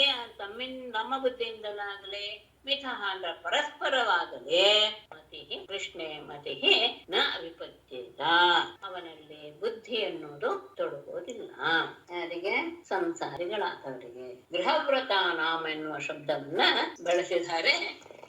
ಇಲ್ಲಿ ಗೃಹದಲ್ಲಿ ಆಗುವಂತಹ ಎಲ್ಲವೂ ಸಹ ಅದೇ ವ್ರತ ಅಂತ ಭಾವಿಸಿದವರಿಗೆ, ಅಂದ್ರೆ ಲೌಕಿಕ ವಿಷಯದಲ್ಲಿಯೇ ಆಸಕ್ತರಾದವರು. ಆ ಆಸಕ್ತರಾದವರು ಏನಾಗಿರ್ತಾರೆ ಮೊದಲು ಅಂತ ಹೇಳಿದ್ರೆ, ಅವರು ಇಂದ್ರಿಯವನ್ನ ತಮ್ಮ ಅಧೀನದಲ್ಲಿ ಇಟ್ಟುಕೊಂಡಿರೋದಿಲ್ಲ. ಹಾಗಾಗಿ ಏನಾಯ್ತು, ನರಕವನ್ನ ಪ್ರವೇಶ ಮಾಡಿ ಮತ್ತೆ ಮತ್ತೆ ಸಂಸಾರವೆಂಬ ಸಾಗರವನ್ನ ಪ್ರವೇಶ ಮಾಡ್ತಾ ಮತ್ತೆ ಅದನ್ನೇ ಅನುಭವಿಸ್ತಾನೆ. ಇಲ್ಲಿಯವರೆಗೂ ಏನೇನೇ ಅನುಭವಿಸ್ತಾ ಇದ್ರು ಅದನ್ನೇ ಅನುಭವಿಸುತ್ತರನ್ನೇ ಮತ್ತೆ ರುಚಿ ಅಂತ ಬಿಸ್ತಾ ಇರುವಂತಹ ಸಂಸಾರಿಗಳಿಗೆ ಕೃಷ್ಣೇ ಮತಿ ಪರಮಾತ್ಮನಲ್ಲಿ ಬುದ್ಧಿ ಎನ್ನುವುದು ಪರತಃ ಸ್ವತಃ ಮಿಥಃ ಬೇರೆಯವರಿಂದಲಾಗಲಿ ಅಥವಾ ತಮ್ಮ ಅನುಭವದಿಂದಲಾಗಲಿ ಅಥವಾ ಪರಸ್ಪರದಿಂದಾಗಲಿ ಅಂದ್ರೆ ಇಬ್ಬರು ಸೇರಿ ನ ಅವಿಪದ್ಯತ ಉಂಟಾಗೋದಕ್ಕೆ ಸಾಧ್ಯವೇ ಇಲ್ಲ. ಯಾಕೆ ಅಂದ್ರೆ ಇಂಥವರ ಸಹವಾಸವೇ ಅವರಲ್ಲೂ ಇರುತ್ತೆ. ಗೃಹವ್ರತರಾದವರು ಅಂತವರು ಸಹವಾಸನೆ ಮಾಡ್ತಾ ಇರುವಾಗ ಅವರಿಗೆ ತಮ್ಮಲ್ಲಿಯೂ ಆ ರೀತಿಯ ಬುದ್ಧಿ ಉಂಟಾಗಲ್ಲ, ಇನ್ನೊಬ್ಬರಿಂದಲೂ ಆಗೋದಿಲ್ಲ, ಪರಸ್ಪರರಿಂದಲೂ ಆಗೋದಿಲ್ಲ. ಅದು ಯಾಕೆ ಅವ್ರೆ ತಾವು ತಿಳಿದಿದ್ದನ್ನೇ ಸರಿ ಅಂತ ತಿಳಿದುಕೊಳ್ಳೋದೇ ಹಳ್ಳಕ್ಕೆ ಹೋಗಿ ಬಿಡ್ನೆ. ನತೇ ವಿದು ಸ್ವಾರ್ಥಗತಿಂ ಹಿ ವಿಷ್ಣುಂ ದುರಾಶಯಾಯೇ ಬಹಿರರ್ಥಮಾನಿನಃ ಅಂಧಾ ಯಥಾಂಡೈರುಪನೀಯಮಾನಾಃ ವಾಚೀಶತಂತ್ಯಾಂ ಉರುದಾಮ್ನಿ ಬದ್ಧಾಃ ಯೇ ದುರಾಶಯ ಬಹಿರರ್ಥಮಾನಿನಃ ಯಥಾ ಅಂಧೈಃ ಉಪನೀಯಮಾನಾಃ ಸ್ವಾರ್ಥಗತಿಂ ವಿಷ್ಣುಂ ತೇ ನ ವಿದುಃ ಹಿ ವಾಚೀಶತಂತ್ಯಾಂ ಉರುದಾಮ್ನೆ ಬದ್ಧಾಃ. ಅಥವಾ ಅಲ್ಲಿ ಎರಡು ಮಾಡ್ಬೋದು, ನಾನು ಎರಡು ಮಾಡಿದ್ದೇನೆ, ಅರ್ಥ ಮಾಡಿದ್ದೇನೆ. ಈಶತಂತ್ಯಾಂ ಉರುದಾಮ್ನೆ ವಾಚಿ ಬದ್ಧಾಃ ಅಂತ ಬೇಕಾದ್ರೂ ತಗೊಳ್ಬಹುದು, ಈಶತಂತ್ಯಾಂ ಅಂತ ಬೇಕಾದ್ರೂ ತಗೊಳ್ಬಹುದು. ಅರ್ಥ ಹೇಳುವಾಗ ಹೇಳ್ತೇನೆ. ಯಾರು ದುರಾಶಯ, ಆಶಯ ಶಬ್ದಕ್ಕೆ ಮನಸ್ಸು ಅಂತ ಅರ್ಥ. ಮನಸ್ಸಿನಲ್ಲಿ ಹೊರಗಿನ ವಿಷಯವನ್ನೇ ಯೋಚನೆ ಮಾಡ್ತಾ ಬಹಿರರ್ಥ ಮಾನಿನಃ ಹೊರೆ ಕಾಣುವಂತಹ ವಿಷಯಗಳೇ ನಿಜ ಅಂತ ಅದೇ ಬಹಳ ಶ್ರೇಷ್ಠ ಅಂತ ಭಾವಿಸುವಂತಹವರು.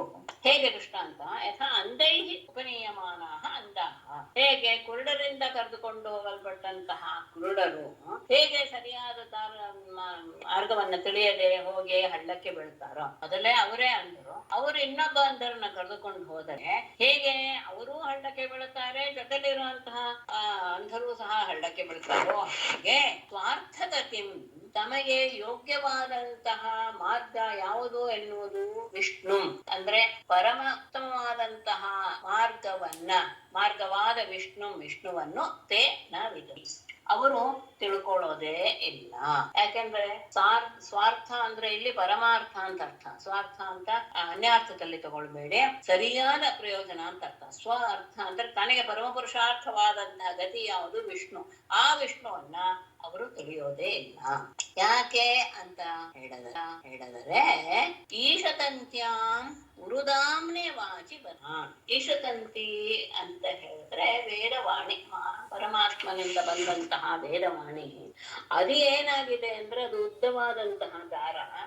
ಆ ಉದ್ದವಾದ ದಾರು ಏನಾಗಿದೆ ಅಂದ್ರೆ ಉರುದಾಮ್ನಿ ಮಧ್ಯ ಮಧ್ಯ ಮಧ್ಯ ಇನ್ನೊಂದು ದಾರ ಬಂದು ಸೇರ್ಕೊಳ್ಳುತ್ತೆ. ಅಂತಹ ವಾಚಿಬದ್ಧ ಅಂತಹ ಮಾತಿನಲ್ಲಿ ಅಂದ್ರೆ ವೇದದಲ್ಲಿ ಏನೇನು ಹೇಳಿದ್ಯೋ ಅದನ್ನೇ ಆಚರಿಸ್ತಾ ಅದರಿಂದ ಏನಾಗಿದ್ದಾರೆ ಅವರು ಕಟ್ಟಲ್ಪಟ್ಟಿದ್ದಾರೆ. ಅಂದ್ರೆ ವೇದವಾಣಿ ಏನು ಹೇಳ್ತಾ ಇದೆಯೋ ಅದರಲ್ಲಿ ಒಂದೊಂದು ಕರ್ಮವನ್ನು ಹೇಳ್ತಾ ಆ ಕರ್ಮಕ್ಕೆ ಇನ್ನೊಂದು ಕರ್ಮವನ್ನ ಆ ಕರ್ಮಗಳ ಆ ಹಕ್ಕದ ಸಂಕೋಲೆಯಲ್ಲಿ ಆ ಮಾತೆಂಬುದರಲ್ಲಿ ಸಿಕ್ಕಿ ಹಾಕಿಕೊಂಡಿದ್ದಾರೆ. ಅಥವಾ ವಾಚೀಶತಂತ್ಯ ಅಂತ ಹೇಳಿದ್ರೆ ಮಾತೆಂಬ ಪರಮಾತ್ಮನ ಆ ಹತ್ತದಲ್ಲಿ ಅಂತ ಬೇಕಾದ್ರೂ ಅರ್ಥ ಮಾಡಿ. ಎರಡು ಒಂದೇ ಅರ್ಥ ಬಿಡಿಸಿ ನಾನು ಹೇಳಿ. ಅಂದರೆ ಸರಿಯಾದದ್ದು ಯಾವುದು ಅಂತ ಹೇಳಿದ್ರೆ ಮನಸ್ಸು ಏನ್ ಬಯಸುತ್ತೋ ಅದನ್ನ ಪಡೆಯಕ್ಕೆ ಹೊರಡ್ತಾರೆ. ಹಾಗಾಗಿ ಹೊರಗಿರುವಂತಹ ವಿಷಯವೇ ನಮಗೆ ಯೋಗ್ಯ ಅಂತ ಭಾವಿಸಿದಾಗ ಹೇಗೆ ಕುರುಡರಿಂದ ಕರೆದುಕೊಂಡು ಹೋಗಲ್ಪಟ್ಟಂತಹ ಕುರುಡರು ಹೇಗೆ ನಾಶವಾಗುತ್ತಾರೋ ಹಾಗೆ ಇವರು ಸಹ ತಮಗೆ ಪರಮಪುರುಷಾರ್ಥವಾದಂತಹ ವಿಷ್ಣುವನ್ನ ಪರಮಾತ್ಮನನ್ನ ತಿಳಿಯೋದಕ್ಕೆ ಇವರು ಸಮರ್ಥರಾಗೋದೇ ಇಲ್ಲ. ಯಾಕೆ ಆ ರೀತಿಯಾಗಿ ಆಗ್ಬಿಡ್ತಾರೆ ಅಂದ್ರೆ ಆಸೆಯನ್ನು ಹುಟ್ಟಿಸುವಂತಹ ವೇದವಾಣಿ ಎನ್ನುವುದು ಅವರನ್ನ ಆ ಹಗ್ಗಗಳ ಸಂಕೋಲೆಯಲ್ಲಿ ಕಟ್ಟಿಬಿಡುತ್ತೆ. ಅಂದ್ರೆ ಈ ಕರ್ಮ ಮಾಡಿದ್ರೆ ಇದು ಒಳ್ಳೆ ಆಗುತ್ತೆ, ಆ ಕರ್ಮಕ್ಕೆ ಇನ್ನೊಂದು ಕರ್ಮ, ಹೀಗೆ ಅದರ ಸರಪಣಿಯಲ್ಲಿ ಸಿಕ್ಕಿಕಾಕೊಂಡಾಗ ಸಂಕೋಲೆಯಲ್ಲಿ ಆಗ ಅವರು ಹೊರಗೆ ಬರಕ್ಕೆ ದಾರಿನೇ ಸಿಗದೆ ತಮ್ಮ ಪರಪುರುಷಾರ್ಥವಾದಂಥವನು ಪರಮಾತ್ಮ ಎನ್ನುವಂತಹ ವಿಷಯವನ್ನ ಅವರು ತಿಳಿದುಕೊಳ್ಳೋದೇ ಇಲ್ಲ. ಹಾಗಾದ್ರೆ ಎಲ್ಲಿಯವರೆಗೂ ಅವರಿಗೆ ಈ ರೀತಿಯಾದಂತಹ ಬುದ್ಧಿ ಬರೋದಿಲ್ಲ ಅಂದರೆ ಪರಮಾತ್ಮನ ಪಾದ ಸೇವೆಯನ್ನು ಮಾಡುವವರೆಗೂ. ಅದು ಹೇಗೆ ೇಷಾಮತಿಸ್ತಾವದುರುಕ್ರಮಾಂಘ್ರಿಂ ಪೃಷತ್ಯನರ್ಥಾಪಗಮೋ ಯದರ್ಥಃ ಮಹೀಯಸಾಂ ಪಾದರಜೋಭಿಷೇಕಂ ನಿಷ್ಕಿಂಚನಾನಾಂ ನ ವೃಣೀತ ಯಾವತ್ ನಿಷ್ಕಿಂಚನಾನಾಂ ಮಹೀಯಸಾಂ ಪಾದರಜೋಭಿಷೇಕಂ ನ ವೃಣೀತ ತಾವತ್ ಏಷಾಂ ಮತಿಃ ಉರುಕ್ರಮಾಂಘ್ರಿಂ ನ ಪೃಷತಿ ಯದರ್ಥಃ ಅನರ್ಥಾಪಗಮಃ. ಯಾವತ್ ಎಲ್ಲಿಯವರೆಗೆ ನಿಷ್ಕಿಂಚನಾನ ಯಾವುದನ್ನೂ ಬಯಸದೇ ಇರುವಂತಹ ಲೌಕಿಕ ವಿಷಯಗಳನ್ನೇ ಬಯಸದೇ ಇರುವಂತಹ ವೈರಾಗ್ಯ ಭಾವವನ್ನು ತಾಳಿದಂತಹ ಮಹೀಯಸ ಮಹಾಪುರುಷರ ಪಾದರಜೋಭಿಷೇಕಂ ಅವರ ಪಾದಗಳ ಧೂಳನ್ನ ತಮ್ಮ ತಲೆಯ ಮೇಲೆ ನ ವೃಣೀತ ಅದರಿಂದ ಸ್ನಾನ ಮಾಡುವುದಿಲ್ಲವೋ ಅಂದ್ರೆ ಮಹಾಪುರುಷರ ಸನ್ನಿಧಿಯಲ್ಲಿಯೇ ಇದ್ದು ಅವರನ್ನೇ ಆರಾಧಿಸ್ತಾ ಅವರ ಪಾದ ಧೂಳಿಯನ್ನೇ ಶಿರಸ ಧರಿಸ್ತಾರೋ ಅಲ್ಲಿವರೆಗೆ ತಾವತ್ ಏಷಾಂ ಮತಿಹೇ ಅಂತವರ ಬುದ್ಧಿಯು ಉರುಕ್ರಮಾಂತಿಂ ಪರಮಾತ್ಮನ ಪಾದಗಳನ್ನ ನ ಪೃಷತಿ ಸ್ಪರ್ಶ ಮಾಡೋದೇ ಇಲ್ಲ, ಅಲ್ಲಿವರೆಗೂ ಮಾಡೋದಕ್ಕೆ ಸಾಧ್ಯವಿಲ್ಲ. ಯಾಕೆಂದ್ರೆ ಯದರ್ಥ ಯಾವ ಪರಮಾತ್ಮನ ಪಾದಗಳ ಸ್ಪರ್ಶದ ಪ್ರಯೋಜನ ಇದೆಯೋ ಅದು ಪ್ರಯೋಜನ ಅನರ್ಥಾಪಗಮ. ಎಲ್ಲ ರೀತಿಯ ಅನರ್ಥಗಳನ್ನು ಅದು ಪೂರ್ತಿಯಾಗಿ ತೊಡೆದು ಹಾಕಿಬಿಡುತ್ತೆ. ಎಲ್ಲಿಯವರೆಗೆ ಪರಮಾತ್ಮನ ಭಕ್ತರ ಭಗವದ್ಭಕ್ತರ ಮಹಾತ್ಮರ ಪಾದ ಧೂಳನ್ನ ತಮ್ಮ ತಲೆಯ ಮೇಲೆ ಹಾಕಿಕೊಳ್ಳುವ ಅಂದ್ರೆ ಅವರ ಸೇವೆಯನ್ನು ಮಾಡ್ತಾ ಅವರ ಜೊತೆಗೇ ಇದ್ದು ಅವರನ್ನ ಅನುಸರಿಸ್ತಾ ಇರ್ತಾರೋ ಅನುಸರಿಸೋದಿಲ್ವೋ ಅಲ್ಲಿಯವರೆಗೆ ಇಂತಹ ಜನರ ಬುದ್ಧಿ ಪರಮಾತ್ಮನ ಪಾದದಲ್ಲೇ ನೆಲೆಗೊಳ್ಳೋದಿಲ್ಲ. ಆ ಪರಮಾತ್ಮನ ಪಾದ ಎಂಥದ್ದು ಅಂತ ಹೇಳಿದರೆ ಆ ಪರಮಾತ್ಮನ ಪಾದದ ಸ್ಪರ್ಶ ಎನ್ನುವುದು ಪ್ರಯೋಜನ ಏನು ಅಂದ್ರೆ ಎಲ್ಲ ರೀತಿಯ ಅನರ್ಥಗಳನ್ನು ಅಂದ್ರೆ ನಮ್ಮ ಮತ್ತೆ ಸಂಸಾರದಲ್ಲಿ ಸಿಲುಕಿ ಜನ್ಮ ಮರಣ ದುಃಖಗಳನ್ನು ಅನುಭವಿಸುವಂತಹ ಆ ಎಲ್ಲ ರೀತಿಯ ಅನರ್ಥಗಳನ್ನು ದೂರ ಮಾಡುವಂತು. ಹಾಗಾಗಿ ಇದಷ್ಟು ಸುಲಭವಾಗಿ ಆಗುವುದಿಲ್ಲ, ಪರಮಾತ್ಮರ ಸೇವೆಯಿಂದ ಮಾತ್ರ ಸಾಧ್ಯ. ಇತ್ಯುಕ್ತೋ ಭರತಂ ಪುತ್ರಂ ಹಿರಣ್ಯಕಶಿಪೂರುಷ ಅಂಧೇ ಕೃತಾತ್ಮ ಸ್ವೋತ್ಸಂಘಾತ್ ನಿರಸ್ಯತ ಮಹೀತಲೆ ಇತಿ ಉಕ್ತ್ವಾ ಉಪರತಂ ಪುತ್ರಂ ವೃಷಾ ಹಿರಣ್ಯಕಶಿಪುಃ ಅಂಧೀಕೃತಾತ್ಮ ಸ್ವ ಉತ್ಸಂಗಾತ್ ಮಹೀತಲೆ ನಿರಸ್ಯತ. ತೊಡೆ ಮೇಲೆ ಕೂತಂತಹವನನ್ನ ಕೆಳಗೆ ಬೀಳಿಸ್ಬಿಟ್ಟು ಇತಿ ಉಕ್ತ್ವಾ ಈ ರೀತಿಯಾಗಿ ಹೇಳಿ ಉಪರತಂ ಸುಮ್ಮನಾದ ಪುತ್ರಂ ಮಗನಾದ ಪ್ರಹ್ಲಾದನನ್ನು ಹಿರಣ್ಯಕಶಿಪು ಋಷಾ ಕೋಪದಿಂದ ಅಂಧೀಕೃತ ಆತ್ಮ ನಾನೇನ್ ಮಾಡ್ತಾ ಇದ್ದೇನೆ ಎನ್ನುವುದೇ ಅರಿವಿಲ್ಲದೆ ಇರುವನಾಗಿ ಸ್ವ ಉತ್ಸಂಗಾದ ತನ್ನ ತೊಡೆಯಿಂದ ಮಹೀತಲೆ ನರಸ್ಯತ ಭೂಮಿಯ ಮೇಲೆ ಅದನ್ನ ಎಸೆದು ಬಿಟ್ಟ. ಹೀಗೆ ಹೇಳಿ ಸುಮ್ಮನಾದ ಮಗ ಅಷ್ಟು ಸುಲಭವಾಗಿ ಪರಮಾತ್ಮನನ್ನ ಪಡೆಯೋದು ಕಷ್ಟ ಇದೆ ಅಂತ ಮಹಾಪುರುಷರ ಸೇವೆಯನ್ನು ಮಾಡಬೇಕು. ಹಾಗೆ ಅನೇಕ ಜನ್ಮಗಳು ಮಾಡಿದಾಗ ಮಾತ್ರ ಅವನ ಪಾದ ಸೇವೆ ಅನ್ನೋದು ಪಾದದ ಸ್ಪರ್ಶ ಆಗತ್ತೆ. ಅದರಿಂದ ನಾವೆಲ್ಲ ದುರಂತಗಳನ್ನ ಕಳೆದುಕೊಳ್ಳಬಹುದು ಅಂತ ಹೇಳಿ ಸುಮ್ಮನಾದ ಪ್ರಹ್ಲಾದ ಅದನ್ನ ಕೇಳಿ ಹಿರಣ್ಯಕಶಿಪುವಿಗೆ ಕೋಪ ಇನ್ನೂ ಹೆಚ್ಚಾಗಿ ಹೋಯಿತು. ಆ ಸಂದರ್ಭದಲ್ಲಿ ತಾನೇನ್ ಮಾಡ್ತಿದ್ದೇನೆ ಎನ್ನುವುದು ತಿಳಿಯದೆ ಅವನು ತೊಡೆ ಮೇಲೆ ಕೂತಂತಹವನನ್ನ ಕೆಳಗೆ ಬೀಳಿಸಿಬಿಟ್ಟ. ಅಷ್ಟೇ ಅಲ್ಲ, ಆಹಾಮರ್ಷಋಷಾವಿಷ್ಟ ಕಷಾಯೇ ಭೂತಲೋಚನ ಮಧ್ಯತಾಂ ಆಶ್ವಯಂ ಮಧ್ಯ ನಿಸ್ಸಾರಯತ ನೈಋತಾಃ. ಅಮರ್ಷಋಷಾವಿಷ್ಟ ಕಷಾಯೇ ಭೂತಲೋಚನಃ ಆಹಾ ನೈಋತಾಃ ಅಯಂ ಮಧ್ಯಃ ನಿಸ್ಸಾರಯತ ಆಶು ಮಧ್ಯತಾಂ. ಅಮರ್ಷ ಋಷಾವಿಷ್ಟ ಕೋಪ ರೋಷ ಕೊಳವೆಗಳಿಂದ ಕೂಡಿದಂತವನಾಗಿ ಕಷಾಯೀಭೂತಲೋಚನ, ಕಣ್ಣೆಲ್ಲೂ ಸಹ ಅತ್ಯಂತ ಕೆಂಪಾಗೋಯ್ತು. ಆ ರೀತಿಯ ವಿಕಾರವಾದ ಭಾವವನ್ನು ಹೊಂದಿದಂತಹ ಹಿರಣ್ಯಕಶಿಪು ಹೇಳ್ದ ಏನಂತ, ನೈಋತಾಹ ಇಲೈ ರಾಕ್ಷಸರೇ ಅಯಂ ವಧ್ಯ, ಇವನು ವಧೆಗೆ ಅರ್ಹನು, ಹಾಗಾಗಿ ನಿಸ್ಸಾರಯತ, ಇವನನ್ನು ಇಲ್ಲಿಂದ ಕರ್ಕೊಂಡು ಹೋಗ್ಬಿಡಿ, ಆಶುವತ, ಅವನನ್ನ ಕೊಂದು ಹಾಕಿಬಿಡಿ. ಎಂತ ಕೋಪವನ್ನು ಬರುತ್ತೋ ಅವನ ಮಾತುಗಳನ್ನು ಕೇಳಿ ಆ ಕೋಪವನ್ನ ತಡೆದುಕೊಳ್ಳಕ್ಕೂ ಆಗ್ಲಿಲ್ಲ. ಅದು ದೇಹದಲ್ಲಿ ಕಣ್ಣುಗಳಲ್ಲಿ ಪ್ರಕಟವಾಯಿತು, ಕಣ್ಣೆಲ್ಲ ಕೆಂಪಾಗೋಯ್ತು. ಆ ರೀತಿಯಾದಂತಹ ಕೋಪಾವೇಶದಿಂದ ಕೂಡಿದವನಾಗಿ ಹೇಳ್ದ, ಏ ರಾಕ್ಷಸರೇ, ಇವನು ವಧೆಗೆ ಅರ್ಹನಾಗಿದ್ದಾನೆ, ಹಾಗಂತ ಇವನನ್ನ ಇಲ್ಲಿಂದ ಕರ್ಕೊಂಡು ಹೋಗ್ಬಿಡಿ, ಅವನನ್ನ ಬೇಗನೆ ಕೊಂದು ಹಾಕಿಬಿಡಿ ಅಂತ ಅವರಿಗೆ ಆದೇಶವನ್ನ ಕೊಟ್ಟ. ಯಾಕೆ ಅವನನ್ನ ಕೊಲ್ಲಬೇಕು? ಅಯಂ ಮೇ ಭ್ರಾತೃಃ ಸೋಯಂ ಹಿತ್ವಾ ಸ್ವಾಂ ಸುಹೃದೋಧಮಃ ಪಿತೃವ್ಯಹಂತುರ್ಯಃ ಪಾದೋ ವಿಷ್ಣುರ್ತಾಸವದರ್ಚ್ಯತೆ. ಸಹ ಅಯಂ ಅಧಮಃ ಯಃ ಸ್ವಾನ್ ಸುಹೃದಃ ಹಿತ್ವಾ ಪಿತೃವ್ಯಹಂತುಃ ವಿಷ್ಣೋಃ ಪಾದೋ ದಾಸವತ್ ಚ್ಯತೆ ಅಯಂ ಮೇ ಭ್ರಾತೃಃ ಸಹ ಅಯಂ ಅಧಮಃ. ಇಂತಹ ನೀಚನು, ಯಹ ಯಾವನು, ಸ್ವಾನ್ ತನ್ನವರಾದ ಸುಹೃದಃ ಸ್ನೇಹಿತರನ್ನೆಲ್ಲ, ಪ್ರೀತಿ ಪಾತ್ರರನ್ನೆಲ್ಲ, ಸ್ವಾನ್ ಅಂದ್ರೆ ತಮ್ಮ ಬಂಧುಗಳನ್ನು, ಸುಹೃದಃ ಅಂದ್ರೆ ಪ್ರೀತಿ ಪಾತ್ರರನ್ನೆಲ್ಲ ಹಿತ್ವಾ ಬಿಟ್ಟು, ಪಿತೃವ್ಯಹಂತು ತನ್ನ ಚಿಕ್ಕಪ್ಪನನ್ನು ಕೊಂದಂತಹ ವಿಷ್ಣೋಹ ಪಾದವು, ವಿಷ್ಣುವಿನ ಪಾದಗಳನ್ನ ದಾಸವದ ಅರ್ಚತಿ, ಸೇವಕನ ಹಾಗೆ ಪೂಜೆ ಮಾಡ್ತಾ ಇದ್ದಾನೆ ಅಂದ್ರೆ ನನಗನ್ಸುತ್ತೆ ಅಯಂ ಮೇ ಭ್ರಾತೃ, ಇವನು ನಿಜವಾಗಿಯೂ ಸಹ ನನ್ನ ಸಹೋದರನ ಕೊಂದಂತಹ ವಿಷ್ಣುವೇ ಇರಬೇಕು, ವಿಷ್ಣುವೇ ಈ ರೂಪದಲ್ಲಿ ಬಂದ್ಬಿಟ್ಟಿದ್ದಾನೆ ಅಂತ ಅವನು ಭಾವಿಸ್ತಾನೆ. ಹಾಗಾಗಿ ಇವನು ಅತ್ಯಂತ ನೀಚ, ತನ್ನ ಬಂಧುಗಳನ್ನ, ಸ್ನೇಹಿತರನ್ನು ಸಹ ಎಲ್ಲರನ್ನು ಬಿಟ್ಟು ತನ್ನ ಚಿಕ್ಕಪ್ಪನ ಸಾವಿಗೆ ಕಾರಣ ಅಂತ ವಿಷ್ಣುವಿನ ಪಾದ ಸೇವೆ ಮಾಡ್ತಾ ಇದ್ದಾನೆ ಅಂದ್ರೆ ವಿಷ್ಣುವೇ ಇವನ ರೂಪದಲ್ಲಿ ಬಂದುಬಿಟ್ಟಿರ್ಬೇಕು ಅಂತ ನನಗನ್ಸುತ್ತೆ ಅಂತ ಹೇಳಿ, ಅಷ್ಟೇ ಅಲ್ಲ ಅವನು ಹೇಳ್ತಾನೆ, ವಿಷ್ಣೋರ್ವಾಸಾಧ್ವಸೋ ಕಿನ್ನು ಕರಿಷ್ಯತ್ಯಸಮಂಜಸಃ ಸೌಹೃದಂ ದುಸ್ತ್ಯಜಂ ಪಿತ್ರೋಃ ಅಹಾತ್ ಯಃ ಪಂಚಹಾಯನಃ. ಅಲ್ಲ, ವಿಷ್ಣುಗಾದ್ರೂ ಇವನೇನ್ ಮಾಡ್ಬಲ್ಲ, ತನ್ನವರನ್ನೇ ಹೀಗೆ ಬಿಟ್ಬಿಟ್ಟಿದಾನಲ್ಲ ಅಂತ ಅದು ಬೇರೆ ಹೇಳ್ಕೊಳ್ತಾನೆ. ಅಸಮಂಜಸಃ ಅಸೌ ಯಃ ಪಂಚಹಾಯನಃ ಪಿತ್ರೋಃ ದುಸ್ತ್ಯಜಂ ಸೌಹೃದಂ ಅಹಾತ್ ವಿಷ್ಣೋಃ ಸಾಧು ವಾ ವಿಷ್ಣೋಃ ಕಿನ್ನು ಸಾಧು ವಾ ಅಸಮಂಜಸಃ ಅಸೌ. ಇವನು ಅತ್ಯಂತ ಅವಿಶ್ವಾಸಿ ಅಂದ್ರೆ ವಿಶ್ವಾಸಕ್ಕೆ ಯೋಗ್ಯನ. ಯಾಕೆಂದ್ರೆ ಯಹ ಯಾವ ಇವನು ಪಂಚಹಾಯನಃ 5 ವರ್ಷದವನಾಗಿದ್ದಾಗೆ, ಪಿತೃಹೋ ತಂದೆ ತಾಯಿಗಳ ದುಸ್ತ್ಯಜಂ ಬಿಡಲು ಅಸಾಧ್ಯವಾದಂತಹ ಸೌಹೃದಂ ಆ ಸ್ನೇಹವನ್ನೇ ಅಹಾತ್ ಬಿಟ್ಟುಬಿಟ್ಟಿದ್ದಾನೆ ಅಂದ್ರೆ ವಿಷ್ಣೋಹೋ ಸಾಧು ಕಿನ್ನು ವಿಷ್ಣುವಿಗೆ ಇವನೇನು ಒಳ್ಳೆಯದನ್ನು ಮಾಡಬಲ್ಲ.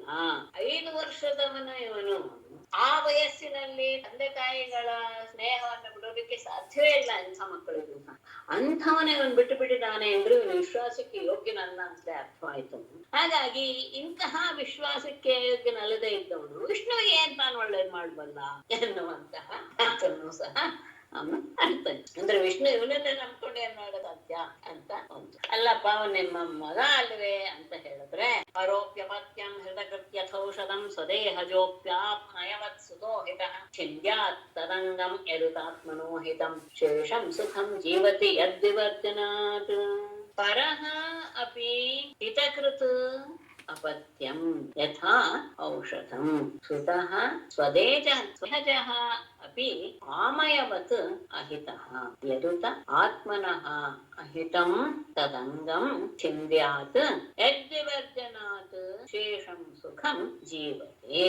ಅಲ್ಲಪ್ಪ ನಿನ್ ಮಗ ಅಲ್ವಾ ಅಂದರೆ, ಪರಹ ಅಪಿ ಅವನು ಶತ್ರುವಿನ ಕಡೆಯವನಾದರೂ ಶತ್ರುವೇ ಆದರೂ ಸಹ ಹಿತಕೃತ್ ಅವನು ನಮಗೆ ಹಿತವನ್ನು ಉಂಟು ಮಾಡ್ತಾ ಇದ್ದಾನೆ ಅಂತ ಆದರೆ ಅಪತ್ಯಂ ಅವನೇ ನಿಜವಾಗಿಯೂ ಮಗ. ಹೇಗೆ? ಯಥಾ ಹೇಗೆ ಔಷಧವು.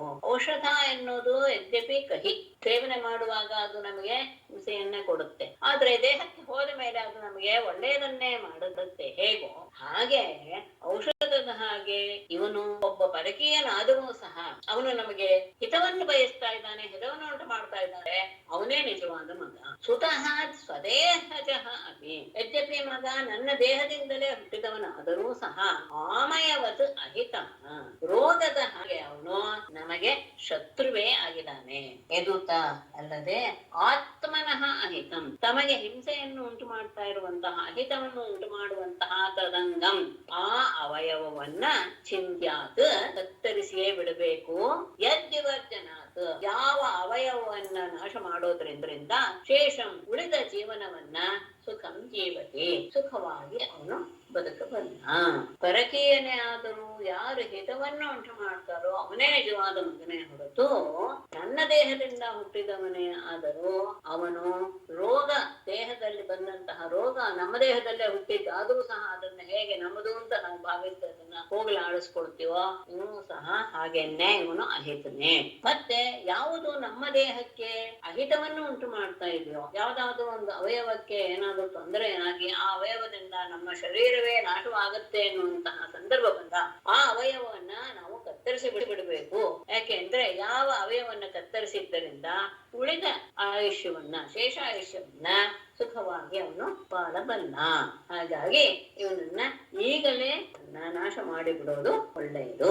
ಸರ್ವೈರುಪಾಯೈರ್ಹಂತವ್ಯ ಸಂಭೋಜ ಶಯನಾಸನೈ ಧರಲಿಂಗಧರ ಶತ್ರು ಮುನೇ ದುಷ್ಟಮಿವೇಂದ್ರಿಯಂ.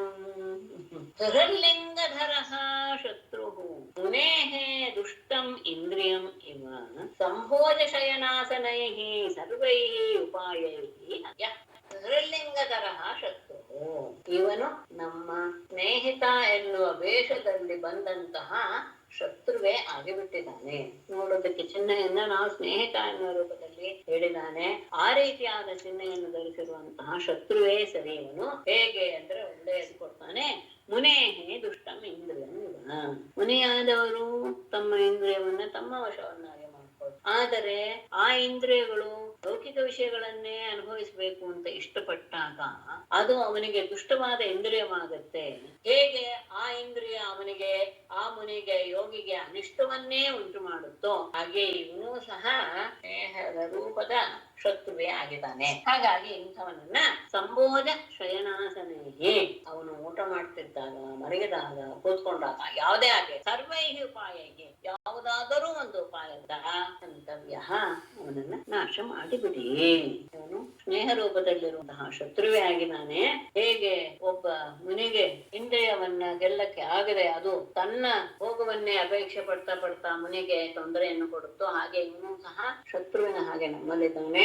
ಹಾಗಾಗಿ ಇವನನ್ನು ಯಾವುದಾದ್ರೂ ಉಪಾಯ, ಅವನು ಮಲಗಿದಾಗ್ಲೋ, ಊಟ ಮಾಡ್ತಾ ಇದ್ದಾಗ್ಲೋ, ಕುಳಿದಿದ್ದಾಗ್ಲೋ, ಯಾವ್ದು ಅನುಕೂಲವಾಗುತ್ತೋ, ಯಾವುದರಿಂದ ಅವನು ತಾಳ್ತಾನೋ ಹಾಗೆ ಯಾವ್ದಾದ್ರೂ ಒಂದು ಉಪಾಯದಿಂದ ಅವನನ್ನ ಕೊಂದು ಹಾಕಿಬಿಡಿ ಅಂತ ಆದೇಶ ಮಾಡಿದ. ಎಲ್ಲಿಗೆ ಉಳಿದ ವಿಷಯ ನೈಋತಾಸ್ತೆ ಸಮಾಧಿಷ್ಠ ಭದ್ರಾ ವೈಶೂಲಪಾಣಯಃ ದಿಗ್ಮದಂಶ್ರಕರಾಲಾಸ್ಯಾಃ ತಾಮ್ರ ಸ್ಮಶ್ರು ಶಿರೋರುಹಾಃ. ಎರಡನೇದು ಒಟ್ಟಿಗೆ ಹೇಳ್ಬಿಡ್ತೀನಿ. ನರಂತೋ ಭೈರವಾನ್ ನಾರಾನ್ ಛಿಂದಿ ಭಿಂದಿ ದಿವಾದಿನಃ ಆಸೀನಂಚ ಅಹನನ್ ಶೂಲೈಃ ಪ್ರಹ್ಲಾದಂ ಸರ್ವಮರ್ಮಸು. ಹೇಳಿದ್ದೆ ತಳ ಯಜಮಾನ. ಭರ್ತ್ರಾ ಸಮಾಧಿಷ್ಠಾಃ ತೇ ನೈಋತಾಃ ಶೂಲಪಾಣಯಃ ದಿಗ್ಮದಂಶ್ರಕರಾಲಾಸ್ಯಾಃ ತಾಮ್ರ ಸ್ಮಶ್ರು ಶಿರೋರುಹಾಃ ಭೈರವಾನ್ ನಾದಾನ್ ನರಂತಃ ಛಿಂದಿ ಭಿಂದಿ ದಿವಾದಿನಃ ಆಸೀನಂ ಪ್ರಹ್ಲಾದಂ ಸರ್ವಮರ್ಮಸು ಶೂಲೈಃ ಹಂಚ. ಭರ್ತ್ರ ಒಡೆಯನಿಂದ ಸಮಾಧಿಷ್ಠ ಆಜ್ಞೆಗೆ ಒಳಗಾದಂತಹ ತೇ ನೈಋತಾಃ ಆ ರಾಕ್ಷಸರೆಲ್ಲರೂ ಸಹ ಶೂಲಪಾಣಯ ಕೈಗಳಲ್ಲಿ ಶೂಲವನ್ನು ಹಿಡಿದವರಾಗಿ ಹೇಗಿದ್ದಾರೆ ಒಬ್ಬೊಬ್ರು. ದಿಗ್ಮದಂಶ್ರ ಕರಾಲಾಸ್ಯ ಅತ್ಯಂತ ಹರಿತವಾದಂತಹ ಕೋರಿದಾಡಿಗಳಿಂದ ಭಯಂಕರವಾದ ಮುಖವುಳ್ಳವರು. ತಾಮ್ರ ಸ್ಮಶ್ರು ಶಿರೋರುಹಾಹ ಕೆಂಪಾಗಿರುವಂತಹ ಮೀಸೆ ಗಡ್ಡ ಕೂದಲಿರುವಂತಹವರು. ಅವರು ಅಂದ್ರೆ ನೋಡಿದ್ರೇನೆ ಹೆದರಿಕೆ ಉಂಟು ಮಾಡುವಂತಹವರು. ಭೈರವಾನ್ ನಾದಾನ್ ನದಂತಹ ಅತ್ಯಂತ ಜೋರಾಗಿ ಇನ್ನೊಬ್ಬರು ಹೆದರಿಕೆ ಆಗುವಂತಹ ರೀತಿಯ ಶಬ್ದವನ್ನ ಮಾಡ್ತಾ ಛಿಂದಿ ಭಿಂಡಿ ದಿವಾದಿನಃ ಇವನನ್ನ ನಾಶ ಮಾಡಿಬಿಡಿ, ಕೊಂದು ಬಿಡಿ ಅಂತ ಹೇಳ್ತಾ ಆಸೀನಂ ಕುಳಿತಿರುವಂತಹ ಪ್ರಹ್ಲಾದನನ್ನು ಸರ್ವ ಮರ್ಮಸು ಅವನ ಎಲ್ಲ ಮರ್ಮಸ್ಥಾನಗಳಲ್ಲಿ ಶೂಲೈಗೆ ಅಹಂಚ ಶೂಲಗಳಿಂದ ಅವನನ್ನ ತಿಳಿಯೋದಕ್ಕೆ ಶುರು ಮಾಡಿದ್ರು. ಅದು ಸುಮ್ಮನೆ ಕೂತಿದ್ದಾನೆ ಪ್ರಹ್ಲಾದ. ಇಂತಹ ಘೋರ ರೂಪವಾದಂತಹ ರಾಕ್ಷಸರು ಒಬ್ಬೊಬ್ಬರು ಮುಖವೂ ಸಹ ಹೆದರಿಕೆ, ಅಂದ್ರೆ ಮುಖ ನೋಡಿಯೇ ಪ್ರಾಣ ಹೋಗುವಂತಹ ರೂಪ. ಅಂಥವರು ಕೈಯಲ್ಲಿ ಶೂಲವನ್ನು ಹಿಡಿದುಕೊಂಡು ಭಯಂಕರವಾಗಿ ಕೂಗ್ತಾ ಕೊಲ್ಲಿ ಕಡೀರಿ ಅನ್ನುವಂತಹ ಮಾತನ್ನ ಆಡ್ತಾ ಕುಳಿತಿರುವಂತಹ ಅವನನ್ನ ಎಲ್ಲರೂ, ಅನೇಕರು, ನಾಪ್ತಿರ್ಲಿ ಒಬ್ಬ ಅಲ್ಲ ಅನೇಕರು ತಮ್ಮ ಶೂಲಗಳಿಂದ ಅವನನ್ನ ಚುಚ್ಚೋದಕ್ಕೆ ಶುರು ಮಾಡಿದ್ರು. ಆದರೆ ಪರೇ ಬ್ರಹ್ಮಣ್ಯ ಅನಿರ್ದೇಶ್ಯ ಭಗವತ್ಯಖಿಲಾತ್ಮನಿ ತಾತ್ಮನ್ಯಫಲಾಸನ್ನ ಅಪುಣ್ಯಸ್ಯೈವ ಪುಣ್ಯಸ್ಯೈವ ಸತ್ಕ್ರಿಯಾಃ ಆಗಿದೆ. ದೃಷ್ಟಾಂತ ಅದ್ಭುತವಾಗಿ ಇದೆ. ಅಂದ್ರೆ ಮೇಲೆ ದುಷ್ಟಮಿವೇಂದ್ರಿಯಂ ಎನ್ನುವುದುವರೆಗೂ ಹಿರಣ್ಯಕಶಿಪುವಿನ ಮಾತು. ಈಗ ನಾನು ಹೇಳಿದಂತ 2 ಶ್ಲೋಕಗಳಿಂದ ನಾರದರ ಮಾತು, ಮಧ್ಯದಲ್ಲಿ ನಾರದ ವಾಚ ಬಂದಿಲ್ಲ, ನಾರದರ ಹೇಳಿದ್ರು ಅನ್ನೋದನ್ನ ತಿಳ್ಕೊಳ್ಬೇಕು. ಈ ನಾರದರ ಹೇಳಿದ್ರಂತ ಮಾತು. ಅನಿರ್ದೇಶ್ಯೆ ಅಖಿಲಾತ್ಮನಿ ಭಗವತಿ ಪರೇ ಬ್ರಹ್ಮಣಿ ಯುಕ್ತಾತ್ಮನಿ ಅಪುಣ್ಯಸ್ಯ ಸಕ್ರಿಯಾಃ ಅಫಲಾಃ ಆಸನ್. ಎಲ್ಲ ರೀತಿಯ ತೊಂದರೆ ಕೊಟ್ಟರು ಸಹ ಅದು ಯಾವುದೂ ಸಹ ಫಲವನ್ನ ಕೊಡಲಿಲ್ಲ. ಯಾಕೆಂದ್ರೆ ಅನಿರ್ದೇಶ್ಯೆ ಅಗೋಚರನಃ ಅಖಿಲಾತ್ಮನೆ ಎಲ್ಲರ ಅಂತರಂಗದಲ್ಲಿ ನೆಲೆಸಿರುವಂತಹ ಭಗವತಿ, ಅಂದ್ರೆ ಭಗವತಿ ಅನ್ನೋದಕ್ಕೆ ವಿಶೇಷ ಎಲ್ಲ ರೀತಿಯ 6 ರೀತಿಯ ಗುಣಗಳನ್ನು ಸಹ ತನ್ನ ವಶ ಮಾಡಿಕೊಂಡಿರುವಂತಹ ಪರೇ ಬ್ರಹ್ಮಣಿ ಪರಬ್ರಹ್ಮನಲ್ಲಿ ಯುಕ್ತಾತ್ಮನೆ ತನ್ನನ್ನ ನೆಲೆಗೊಳಿಸಿದಂತಹ ಪ್ರಹ್ಲಾದನಲ್ಲಿ ಅಫಲಾಹ ಆಸ ಅವರು ಮಾಡಿದ ಎಲ್ಲ ಕ್ರಿಯೆಗಳು ಅಫಲವಾಗುವು. ಹೇಗೆ ಅನ್ನೋದಕ್ಕೆ ಅಂತ ಕೊಡ್ತಾರೆ. ಅಪುಣ್ಯಸ್ಯ ಸತ್ಕ್ರಿಯಾಹ ಇವ ಅದೃಷ್ಟವೇ ಇಲ್ಲದೆ ಇರುವಂತಹ, ಅಂದ್ರೆ ಹಿಂದೆ ಯಾವ ಪುಣ್ಯವನ್ನು ಮಾಡದೇ ಇರುವಂತಹ ಅದೃಷ್ಟ ರಹಿತನಾದಂತಹ ವ್ಯಕ್ತಿ ಎಷ್ಟೇ ಒಳ್ಳೆಯ ಕೆಲಸಗಳನ್ನು ಮಾಡಿದರೂ ಸಹ ಅದು ಹೇಗೆ ವ್ಯರ್ಥವಾಗುತ್ತೋ ಹಾಗೆ ಇವರು ಮಾಡಿದ ಎಲ್ಲ ಪ್ರಯತ್ನಗಳು ಸಹ ವ್ಯರ್ಥವಾಯಿತು. ಅದಕ್ಕೆ ಸಾಮಾನ್ಯವಾಗಿ ಹೇಳ್ತಾರೆ ಕಾಲ ಬರ್ಲಿ ಅನ್ನುವುದ ಸಂದರ್ಭವನ್ನ ಸಾಮಾನ್ಯವಾಗಿ ಎಲ್ಲರೂ ಹೇಳ್ತಾರೆ. ಅಂದ್ರೆ ಈಗ ನೀವೇನು ಮಾಡಿದ್ರು ಸಹ ಪ್ರಯೋಜನ ಇಲ್ಲ. ಜ್ಯೋತಿಷದಲ್ಲಿ ಈ ರೀತಿಯ ಮಾತುಗಳನ್ನ ನಾವು ಕೇಳಬಹುದು. ಯಾಕೆಂದ್ರೆ ಈಗ ನಿಮಗೆ ಯಾವುದನ್ನು ಮುಟ್ಟಿದ್ರು ಸಹ ಅದು ನಿಮ್ಗೆ ಫಲ ಕೊಡೋದಿಲ್ಲ. ಯಾಕೆಂದ್ರೆ ನಿಮ್ಗೆ ಇನ್ನು ಆ ರೀತಿಯ ಕರ್ಮದ ಫಲ ಅಥವಾ ಕರ್ಮದ ಅನುಭವ ಮುಗುದಿಲ್ಲ. ಅದೇ ತಾತ್ಪರ್ಯ. ಅಂದ್ರೆ ಇನ್ನೂ ಅಷ್ಟು ದಿವಸ ನೀವು ಇದೇ ಸ್ಥಿತಿಯಲ್ಲಿ ಇರಬೇಕು. ಅದಾದ್ಮೇಲೆ ಸಮಯ ಬಂದಾಗ ನೀವು ಮಾಡಿದಂತಹ ಕೆಲಸಗಳನ್ನು ಫಲ ಕೊಡುತ್ತೆ ಅಂತ ಹೇಳಿದ ಹಾಗೇನೆ ಅದೇ ಅರ್ಥ ಇಲ್ಲಿ. ಯಾವ ಅದೃಷ್ಟವೂ ಇಲ್ಲದೆ ಇರುವಂತಹ ವ್ಯಕ್ತಿ ಎಷ್ಟೇ ಒಳ್ಳೆಯ ಕೆಲಸಗಳನ್ನು ಮಾಡಿದ್ರು ಅದು ಹೇಗೆ ಫಲ ಕೊಡುವುದಿಲ್ವೋ ಹಾಗೆ ಪರಮಾತ್ಮನಲ್ಲಿಯೇ ತನ್ನನ್ನ ನೆಲೆಗೊಳಿಸಿಕೊಂಡಂತಹ ಪ್ರಹ್ಲಾದನಲ್ಲಿ ಇವರು ಮಾಡಿದ ಯಾವ ಕ್ರಿಯೆಗಳು ಫಲವನ್ನು ಕೊಡಲಿಲ್ಲ, ಎಲ್ಲೋ ವ್ಯರ್ಥವಾಯಿತು. ಅವನು ಹಾಗೆಯೇ ಕೂತಿ ಇದನ್ನ ನೋಡ್ತಾ ಇದ್ದಾನೆ. ಹಿರಣ್ಯಕಶಿಪು ಪ್ರಯಾಸೇ ಪಹತೆ ತಸ್ಮಿನ್ ದೈತ್ಯೇಂದ್ರ ಪರಿಶಂಕಿತಃ ಚಕಾರ ತದ್ವಧೋಪಾಯಾನ್ ನಿರ್ಬಂಧೇನ ಯುಧಿಷ್ಠಿರ ತಸ್ಮಿನ್ ಪ್ರಯಾಸೇ ಅಪಹತೆ ಪರಿಶಂಕಿತಃ ದೈತ್ಯೇಂದ್ರಃ ನಿರ್ಬಂಧೇನ ತದ್ವಧೋಪಾಯಾನ್ ಚಕಾರ. ಯುಧಿಷ್ಠಿರ ನಾರದರ ಮಾತು. ಯುಧಿಷ್ಠಿರನೇ ತಸ್ಮಿನ್ ಆ ಪ್ರಹ್ಲಾದನಲ್ಲಿ ಪ್ರಯಾಸೆ ಅಪಹತೆ ಎಲ್ಲ ರೀತಿಯ ಪ್ರಯತ್ನಗಳು ಸಹ ವ್ಯರ್ಥವಾದಾಗ, ಶೂಲಗಳಿಂದ ಚುಚ್ಚಿದಾಗಲೂ ಸಹ ಆತನಿಗೆ ಏನೂ ಆಗದೆ ಇರುವುದನ್ನು ನೋಡಿದಾಗ ಪರಿಶಂಕಿತ ದೈತ್ಯೇಂದ್ರ ಆತನ ಬಗ್ಗೆ ಬಹಳ ಸಂದೇಹ ಪಟ್ಟಂತಹ ಹಿರಣ್ಯಕಶಿಪುವು ನಿರ್ಬಂಧೇನ ಯಾವುದಾದರೂ ರೀತಿಯಲ್ಲಿ, ಅಂದ್ರೆ ಹಠದಿಂದ ತದ್ವಧೋಪಾಯನ ಅವನನ್ನ ಸಾಯಿಸುವಂತಹ ಉಪಾಯಗಳನ್ನ ಚಕಾರ ಮಾಡಿದ್ದಾನೆ. ಯಾವುದೇ ರೀತಿಯಾಗಿ ಆದ್ರೂ ಅವನನ್ನ ಕೊಲ್ಲಲೇಬೇಕು ಎನ್ನುವಂತಹ ಹಠಕ್ಕೆ ಸಿಕ್ಕಾಗಿಕೊಂಡ ಅವನು. ಯಾಕೆಂದ್ರೆ ಅವನ ಆ ಸಾಮರ್ಥ್ಯವನ್ನು ನೋಡಿ ಅವನಿಗೆ ಸ್ವಲ್ಪ ಹೆದರಿಕೆನೆ ಆಗ್ಬೋದು. ಯಾಕೆಂದ್ರೆ ಶೂಲದಿಂದ ಚುಚ್ಚಿದ್ರು ಏನು ಆಗ್ತಾ ಇಲ್ಲ ಅಂದಾಗ ಅವನ ಬಗ್ಗೆ ಅವನು ಸಂದೇಹಗೊಂಡ. ಹಾಗಾಗಿ ಅಂತಹ ಶತ್ರು ಇರ್ಲೇಬಾರ್ದು ಎನ್ನುವುದು ಮನಸ್ಸಿನಲ್ಲಿ ನೆಲೆಗೊಂಡಾಗ ಅವನನ್ನ ಏನಾದ್ರೂ ಮಾಡಿ ಸಾಯಿಸಲೇಬೇಕು ಎನ್ನುವಂತಹ ನಿರ್ಧಾರಕ್ಕೆ ಬಂದ. ಆಗ ಏನೇನ್ ಮಾಡ್ದ? ದಿಗ್ಗಜೈರ್ದಂತೈಶ್ಚ ಅಭಿಚಾರಾವಪಾತನೈಃ ಮಾಯಾಭಿಃ ಸನ್ನಿರೋಧೈಶ್ಚ ಕರದಾನೈರಭೋಜನೈಃ ಅನ್ವಯ ಕ್ರಮವಾಗಿ ಇದೆ. ದಿಗ್ಗಜಗಳಿಂದ ಅವನನ್ನ ತುಳಿಸಿದ. ದಂದಶೋಕ ಅಂದ್ರೆ ವಿಷ ಸರ್ಪಗಳು, ಅವುಗಳಿಂದ ಕಡಿಸಿದ. ಆಮೇಲೆ ಅಭಿಚಾರ ಅವಪಾತನ ಬೇರೆ ಬೇರೆ ಹೆಚ್ಚಿವೆ, ಅಂದ್ರೆ ಒಂದೇ ಪದದಲ್ಲಿ ಹೇಳಿದ್ದಾರೆ. ಅಭಿಚಾರ ಅಂದ್ರೆ ಮಾಯಮಾಟ ಮಂತ್ರಾದಿಗಳು, ಅದು ಕ್ರೂರರಾದಂತಹ ತಾಂತ್ರಿಕರು ಮಾಡುವಂತಹ ಆ ವಿದ್ಯೆಗಳಿಂದ, ಮತ್ತು ಅವಘಾತನ ಅಂತ ಹೇಳಿದ್ರೆ ಪರ್ವತದಿಂದ ಕೆಳಗೆ ಬೀಳಿಸುವುದು ಅಷ್ಟೇ. ಮಾಯಾವಿಹಿ, ಮಾಯಾ ರೂಪದಲ್ಲಿ ಒಂದರಷ್ಟು ಹೆದರಿಸೋದು ಅಥವಾ ಅವನನ್ನ ಮೇಲಿಂದ ಎತ್ತು ಹಾಕೋದು, ಕುಟ್ಟೋದು ಇತ್ಯಾದಿ ಎಲ್ಲ ಮಾಯೆಯಿಂದ ಅವನಿಗೆ ಆ ರೀತಿಯಾದಂತಹ ಹೆದರಿಕೆ ಉಂಟಾಗುವ ರೀತಿಯಲ್ಲಿ. ಅಲ್ಲಿ ಶಂಬರಾಸುರ ಅಂತ ಒಬ್ಬ ಇದ್ದಾನೆ, ಅವನು ಮಾಯೆಗೆ ಅಧಿಪತಿ. ಅವನು ಎಲ್ಲ ರೀತಿಯ ಮಾಯೆಯನ್ನು ಸಹ ತೋರ್ಪಡಿಸಬಲ್ಲ. ಇದರಲ್ಲೂ ಬರುತ್ತೆ, ಎಲ್ಲಿ ರಾಮಾಯಣದಲ್ಲಿ ಸೀತೆಯ ಯುದ್ಧ ನಡೀತಾ ಇದ್ದಾಗ ಅವನು ಇಂದ್ರಜಿತ್ತು ಆ ಮಾಯೆಗೆ ಅವನು ಇದು ಮಾಡಿ ಪೂಜೆ ಮಾಡಿ ಮಾಯೆಯಿಂದ ರಾಮನನ್ನ ಕೊಂದೆ ಎನ್ನುವ ರೀತಿಯಲ್ಲಿ ರಾಮನ ತಲೆಯನ್ನ ನಿರ್ಮಾಣ ಮಾಡಿಕೊಂಡು ಬಂದು ಅವಳಿಗೆ ತೋರಿಸಿ ನಿನ್ನ ಗಂಡ ಹತ್ತೋದ ಅಂತ ಹೇಳಿ ಎಲ್ಲ ಹೆದರಿಸ್ತಾನೆ. ಅಂದ್ರೆ ಅದು ಸ್ವಲ್ಪ ಹೊತ್ತು ಮಾತ್ರ ಇರುತ್ತೆ, ಆ ತರದ್ದೆಲ್ಲ ತುಂಬಾ ಹೊತ್ತು ಇರುತ್ತೆ. ಆದ್ರೂ ಆ ಹೆದರಿ ಸಾಯೋದಕ್ಕೇನು ಅಷ್ಟು ಸಮಯ ಸಾಕು. ಆ ರೀತಿಯ ಮಾಯೆಗಳಿಂದಲೂ ಸನ್ನಿರೋಧೈಹಿ ಅಂದ್ರೆ ಅವನನ್ನ ಯಾವ್ದಾದ್ರು ಒಂದು ಗುಹೆಗಳಲ್ಲಿ ಅಡಗಿಸಿಡೋದು ಒಬ್ಬನನ್ನೇ. ಆಮೇಲೆ ಗರದಾನೈಹಿ, ಗರ ಅಂದ್ರೆ ವಿಷಪಾನವನ್ನ ಮಾಡಿಸೋದು. ಆಮೇಲೆ ಅಭೋಜನೈಹಿ, ಉಪವಾಸ ಕೆಡೋದು. ಈ ರೀತಿಯಾಗಿ ಆಮೇಲೆ ಹಿಮವಾಯುಅಗ್ನಿ ಸಲಿಲೈಹಿ ಪರ್ವತಾಕ್ರಮಣೈರಪಿ ನಶಶಾಕ ಯದಾಹಂತಂ ಅಪಾಪಂ ಅಸುರ ಸುತಂ ಚಿಂತಾಂ ದೀರ್ಘತಮಾಂ ಪ್ರಾಪ್ತಃ ತತ್ಕರ್ತುಂ ನಾಭ್ಯಪದ್ಯತ. ಅಷ್ಟೇ ಅಲ್ಲ, ಇದೆಲ್ಲ ಯಾವುದು ಆಗ್ಲಿಲ್ಲ ಅಂತ ಇಟ್ಟುಕೊಂಡ್ಮೇಲೆ ಮತ್ತೆ ಮುಂದೆ ಹಿಮ ವಾಯು ಅಗ್ನಿ ಸಲಿಲೈಹಿ ಅದನ್ನ ಹೇಳ್ತೇನೆ. ಹಿಮವಾಯು ಅಗ್ನಿ ಸಲಿಲೈಹಿ ಪರ್ವತಾಕ್ರಮಣೈಹಿ ಅಸುರಃ ಯದಾ ಅಪಾಪಂ ಸುತಂ ಹಂತುಂ ನ ಶಶಾಕ ದೀರ್ಘತಮಾಂ ಚಿಂತಾಂ ಪ್ರಾಪ್ತಃ ತತ್ಕರ್ತುಂ ನ ಅಭ್ಯಪದ್ಯತ. ಹಿಮ ವಾಯು ಅಗ್ನಿ ಸಲಿ, ಮಂಜಿನ ಮೇಲೆ ದೇಹ ಮರಗಟ್ಟುವಂತಹ ಮಂಜಿನ ಮೇಲೆ, ಆಮೇಲೆ ಉರಿಯುವಂತಹ ಅಗ್ನಿಯ ಮೇಲೆ, ಬೀಸುವಂತಹ ಗಾಳಿ, ಆಮೇಲೆ ಸಮುದ್ರದ ನೀರು, ಈ ಎಲ್ಲ ರೀತಿಗಳಲ್ಲೂ ಸಹ ಹಾಕದ. ಅಷ್ಟೇ ಅಲ್ಲ, ಪರ್ವತ ಆಕ್ರಮಣೈಹಿ ಅಪಿ, ಪರ್ವತಗಳ ಮೇಲಿನಿಂದ ಅವನನ್ನ ಪರ್ವತಗಳ ಮೇಲೆ ಎಸೆಯೋದು. ಪರ್ವತ ಆಕ್ರಮಣ ಅಂತ ಇಲ್ಲಿ ಕೆಳಗಡೆಯಿಂದ ಪರ್ವತದ ಮೇಲೆ ಎಸೆಯೋದು. ಈ ಎಲ್ಲ ರೀತಿಯಿಂದಲೂ ಸಹ ಅಸುರ ಹಿರಣ್ಯಕಶಿಪುವು ಯದಾ ಯಾವಾಗ ಅಂದ್ರೆ ಎಲ್ಲಿಯವರೆಗೆ ಅಪಾಪಂ ಪಾಪರಹಿತನಾದ ಸುತಂ ಮಗನನ್ನು ಹಂತುಂ ಕೊಲ್ಲಲು ನ ಶಶ ಸಮರ್ಥನಾಗಲಿಲ್ಲವೋ. ಇಷ್ಟೆಲ್ಲ ಮಾಡ್ಬಿಟ್ಟ ಒಂದು ವ್ಯಕ್ತಿಗೆ, ಆದರೂ ಸಹ ಯಾವ ದೋಷವಿಲ್ಲದೆ ಇರುವಂತಹ ತನ್ನ ಮಗನನ್ನ ಕೊಲ್ಲಕ್ಕೆ ಅವನಿಗೆ ಆಗಲಿಲ್ಲ. ಆಗ ದೀರ್ಘತಮಾಂ ಚಿಂತಾಂ ಪ್ರಾಪ್ತಃ, ಇಷ್ಟು ಕೆಲಸ ಮಾಡಿಸಿದ್ರು ಸಹ ಯಾವುದು ಫಲ ಕೊಡ್ಲಿಲ್ಲ ಅಂತಾದಾಗ ಬಹಳ ಚಿಂತೆಯನ್ನ ಹೊಂದಿದಂತಹ ಅವನು ತತ್ಕರ್ತು ಅಭ್ಯಪದ್ಯತ, ಇನ್ನು ಏನು ಮಾಡಿದ್ರೆ ಅವನು ಸಾಯ್ತಾನೆ ಎನ್ನುವ ಯಾವ ಉಪಾಯವೂ ಸಹ ಅವನಿಗೆ ಹೊಳೆಯಲಿಲ್ಲ. ಆಗ ಏಷಮೇ ಬಹ್ಸ್ವಾಧೂಕ್ತಃ ಅಸಾಧೂಕ್ತಃ ವಧೋಪಾಯಾಶ್ಚನ್ವಿತಾಃ ತೈಸ್ತೈರ್ದ್ರೋಹೈರಸದ್ಧರ್ಮೈಃ ಮುಕ್ತಸ್ವೇನೈವ ತೇಜಸ.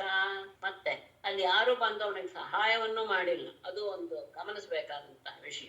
ಏಷಃ ಮೇ ಬಹು ಅಸಾಧೂಕ್ತಃ ಚ ವಧೋಪಾಯಾಃ ನಿರ್ಮಿತಾಃ ತೈಃ ಅಸದ್ಧರ್ಮೈಃ ದ್ರೋಹೈ ಸ್ವೇನ ಏವ ತೇಜಸ ಮುಕ್ತಃ. ಏಷಃ ಈ ಪ್ರಹ್ಲಾದನು, ಅವನ ಚಿಂತೆ ಮಾಡುವಂತಹ ಪ್ರಕಾರ, ಮೇ ನನ್ನಿಂದ ಬಹು ಸೃಷ್ಟಿಗೆ ಪ್ರತ್ಯರ್ಥ ಮಾಡ್ಕೋಬೇಕು, ಅನೇಕ ಪ್ರಕಾರವಾಗಿ ಅಸ್ವಾಧೂಕ್ತಃ ಕೆಟ್ಟ ಮಾತುಗಳನ್ನ ನಾನು ಇವನಿಗೆ ಆಡಿದ್ದೇನೆ. ನನ್ನಿಂದ ಆಡಲ್ಪಟ್ಟ ಅಂತ ಅರ್ಥ ಕರ್ಮಣಿ ಪ್ರಯೋಗದಲ್ಲಿದೆ. ಅಷ್ಟೇ ಅಲ್ಲ, ಚ ವಧೋಪಾಯ ನಿರ್ಮಿತ, ಅಷ್ಟೇ ಅಲ್ಲ, ಇವನನ್ನ ನಾಶ ಮಾಡಬೇಕು ಅಂತ ನಾನು ಅನೇಕ ಉಪಾಯಗಳನ್ನ ಮಾಡಿಬಿಟ್ಟೆ ಅಂತ ಎಲ್ಲರಿಗೂ ಗೊತ್ತಿದೆ, ಅವ್ರಿಗೂ ಗೊತ್ತಿದೆ, ನನಗೂ ಗೊತ್ತಿದೆ. ಈಗ ಏನಾಗ್ಬಿಡುತ್ತೆ, ತೈಹಿ ಅಸದ್ಧರ್ಮೈಹಿ ದ್ರೋಹೈ, ಮಾಡಬಾರದ ರೀತಿಗಳಿಂದ ಮಾಡಿದಂತಹ ಆ ದ್ರೋಹಗಳಿಂದ ಇವನು ಮುಕ್ತನಾಗಿ ಬಿಟ್ಟಿದ್ದಾನೆ. ಯಾವುದರಿಂದ? ಸ್ವೇನ ಏವ ತೇಜಸ, ತನ್ನ ಪ್ರಭಾವದಿಂದಲೇ ಇವನು ಎಲ್ಲದರಿಂದಲೂ ಬಿಡುಗಡೆಯಾಗಿ ಬಿಟ್ಟಿದ್ದಾನಲ್ಲ. ಅದು ಹೇಗೆ ಸಾಧ್ಯವಾಯಿತು?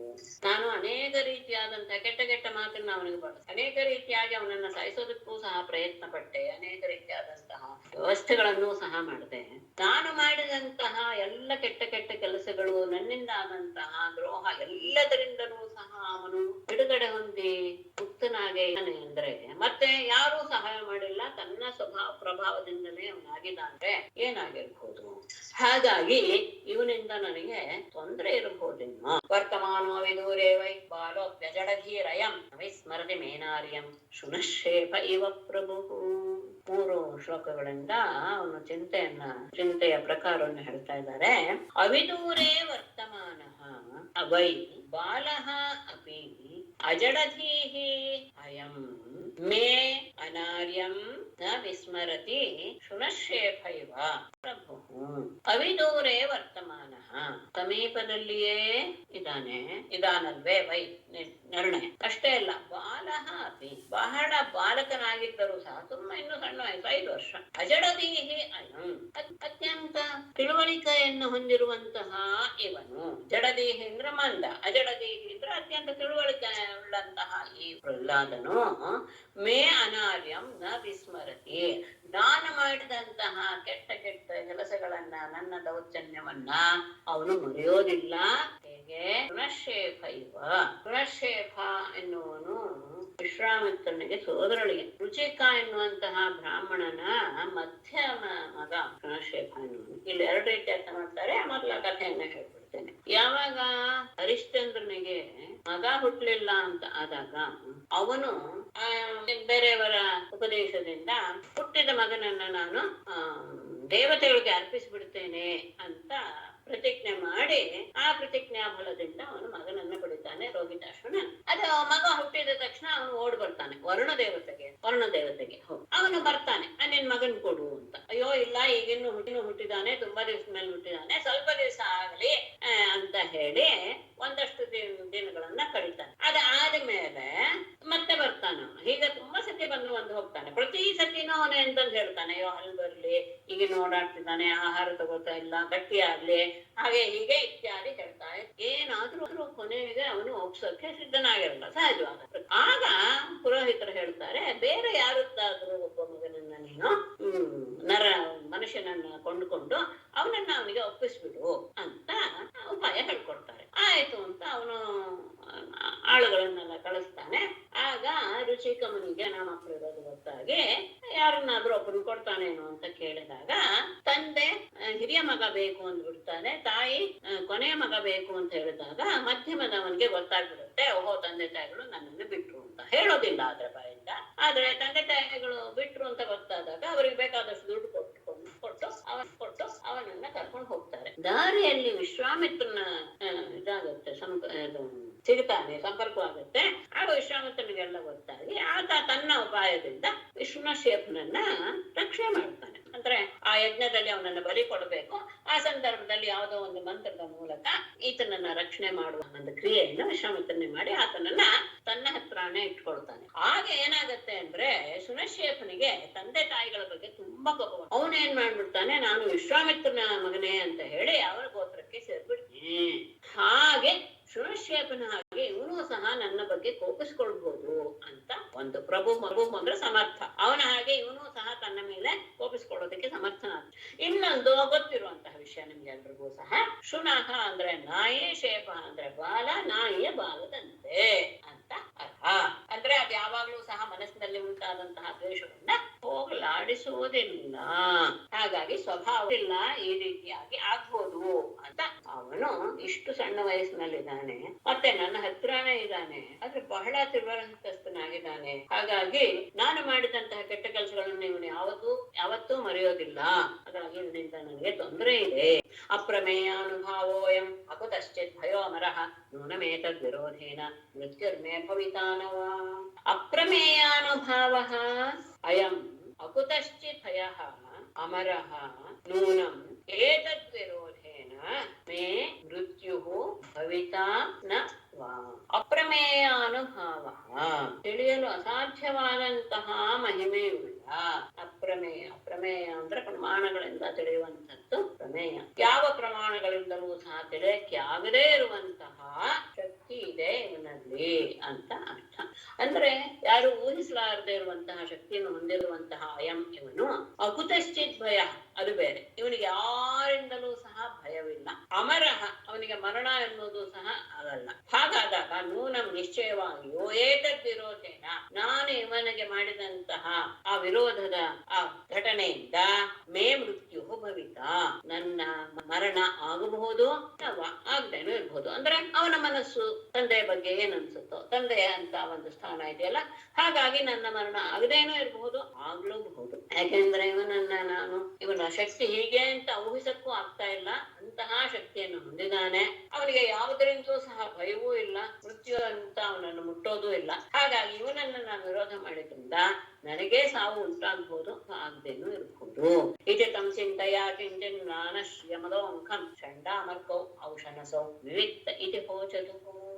ಇತಿ ಚಿಂತೆಯ ಕಿಂಚಿನ್ ದಾನಶ್ರಿಯಂ ಅಧೋಮುಖಂ ತಂ ಔಷನಸೌ ಷಂಡಾಮರ್ಕೌ ವಿವಿಕ್ತೆ ಇತಿ ಊಚತು.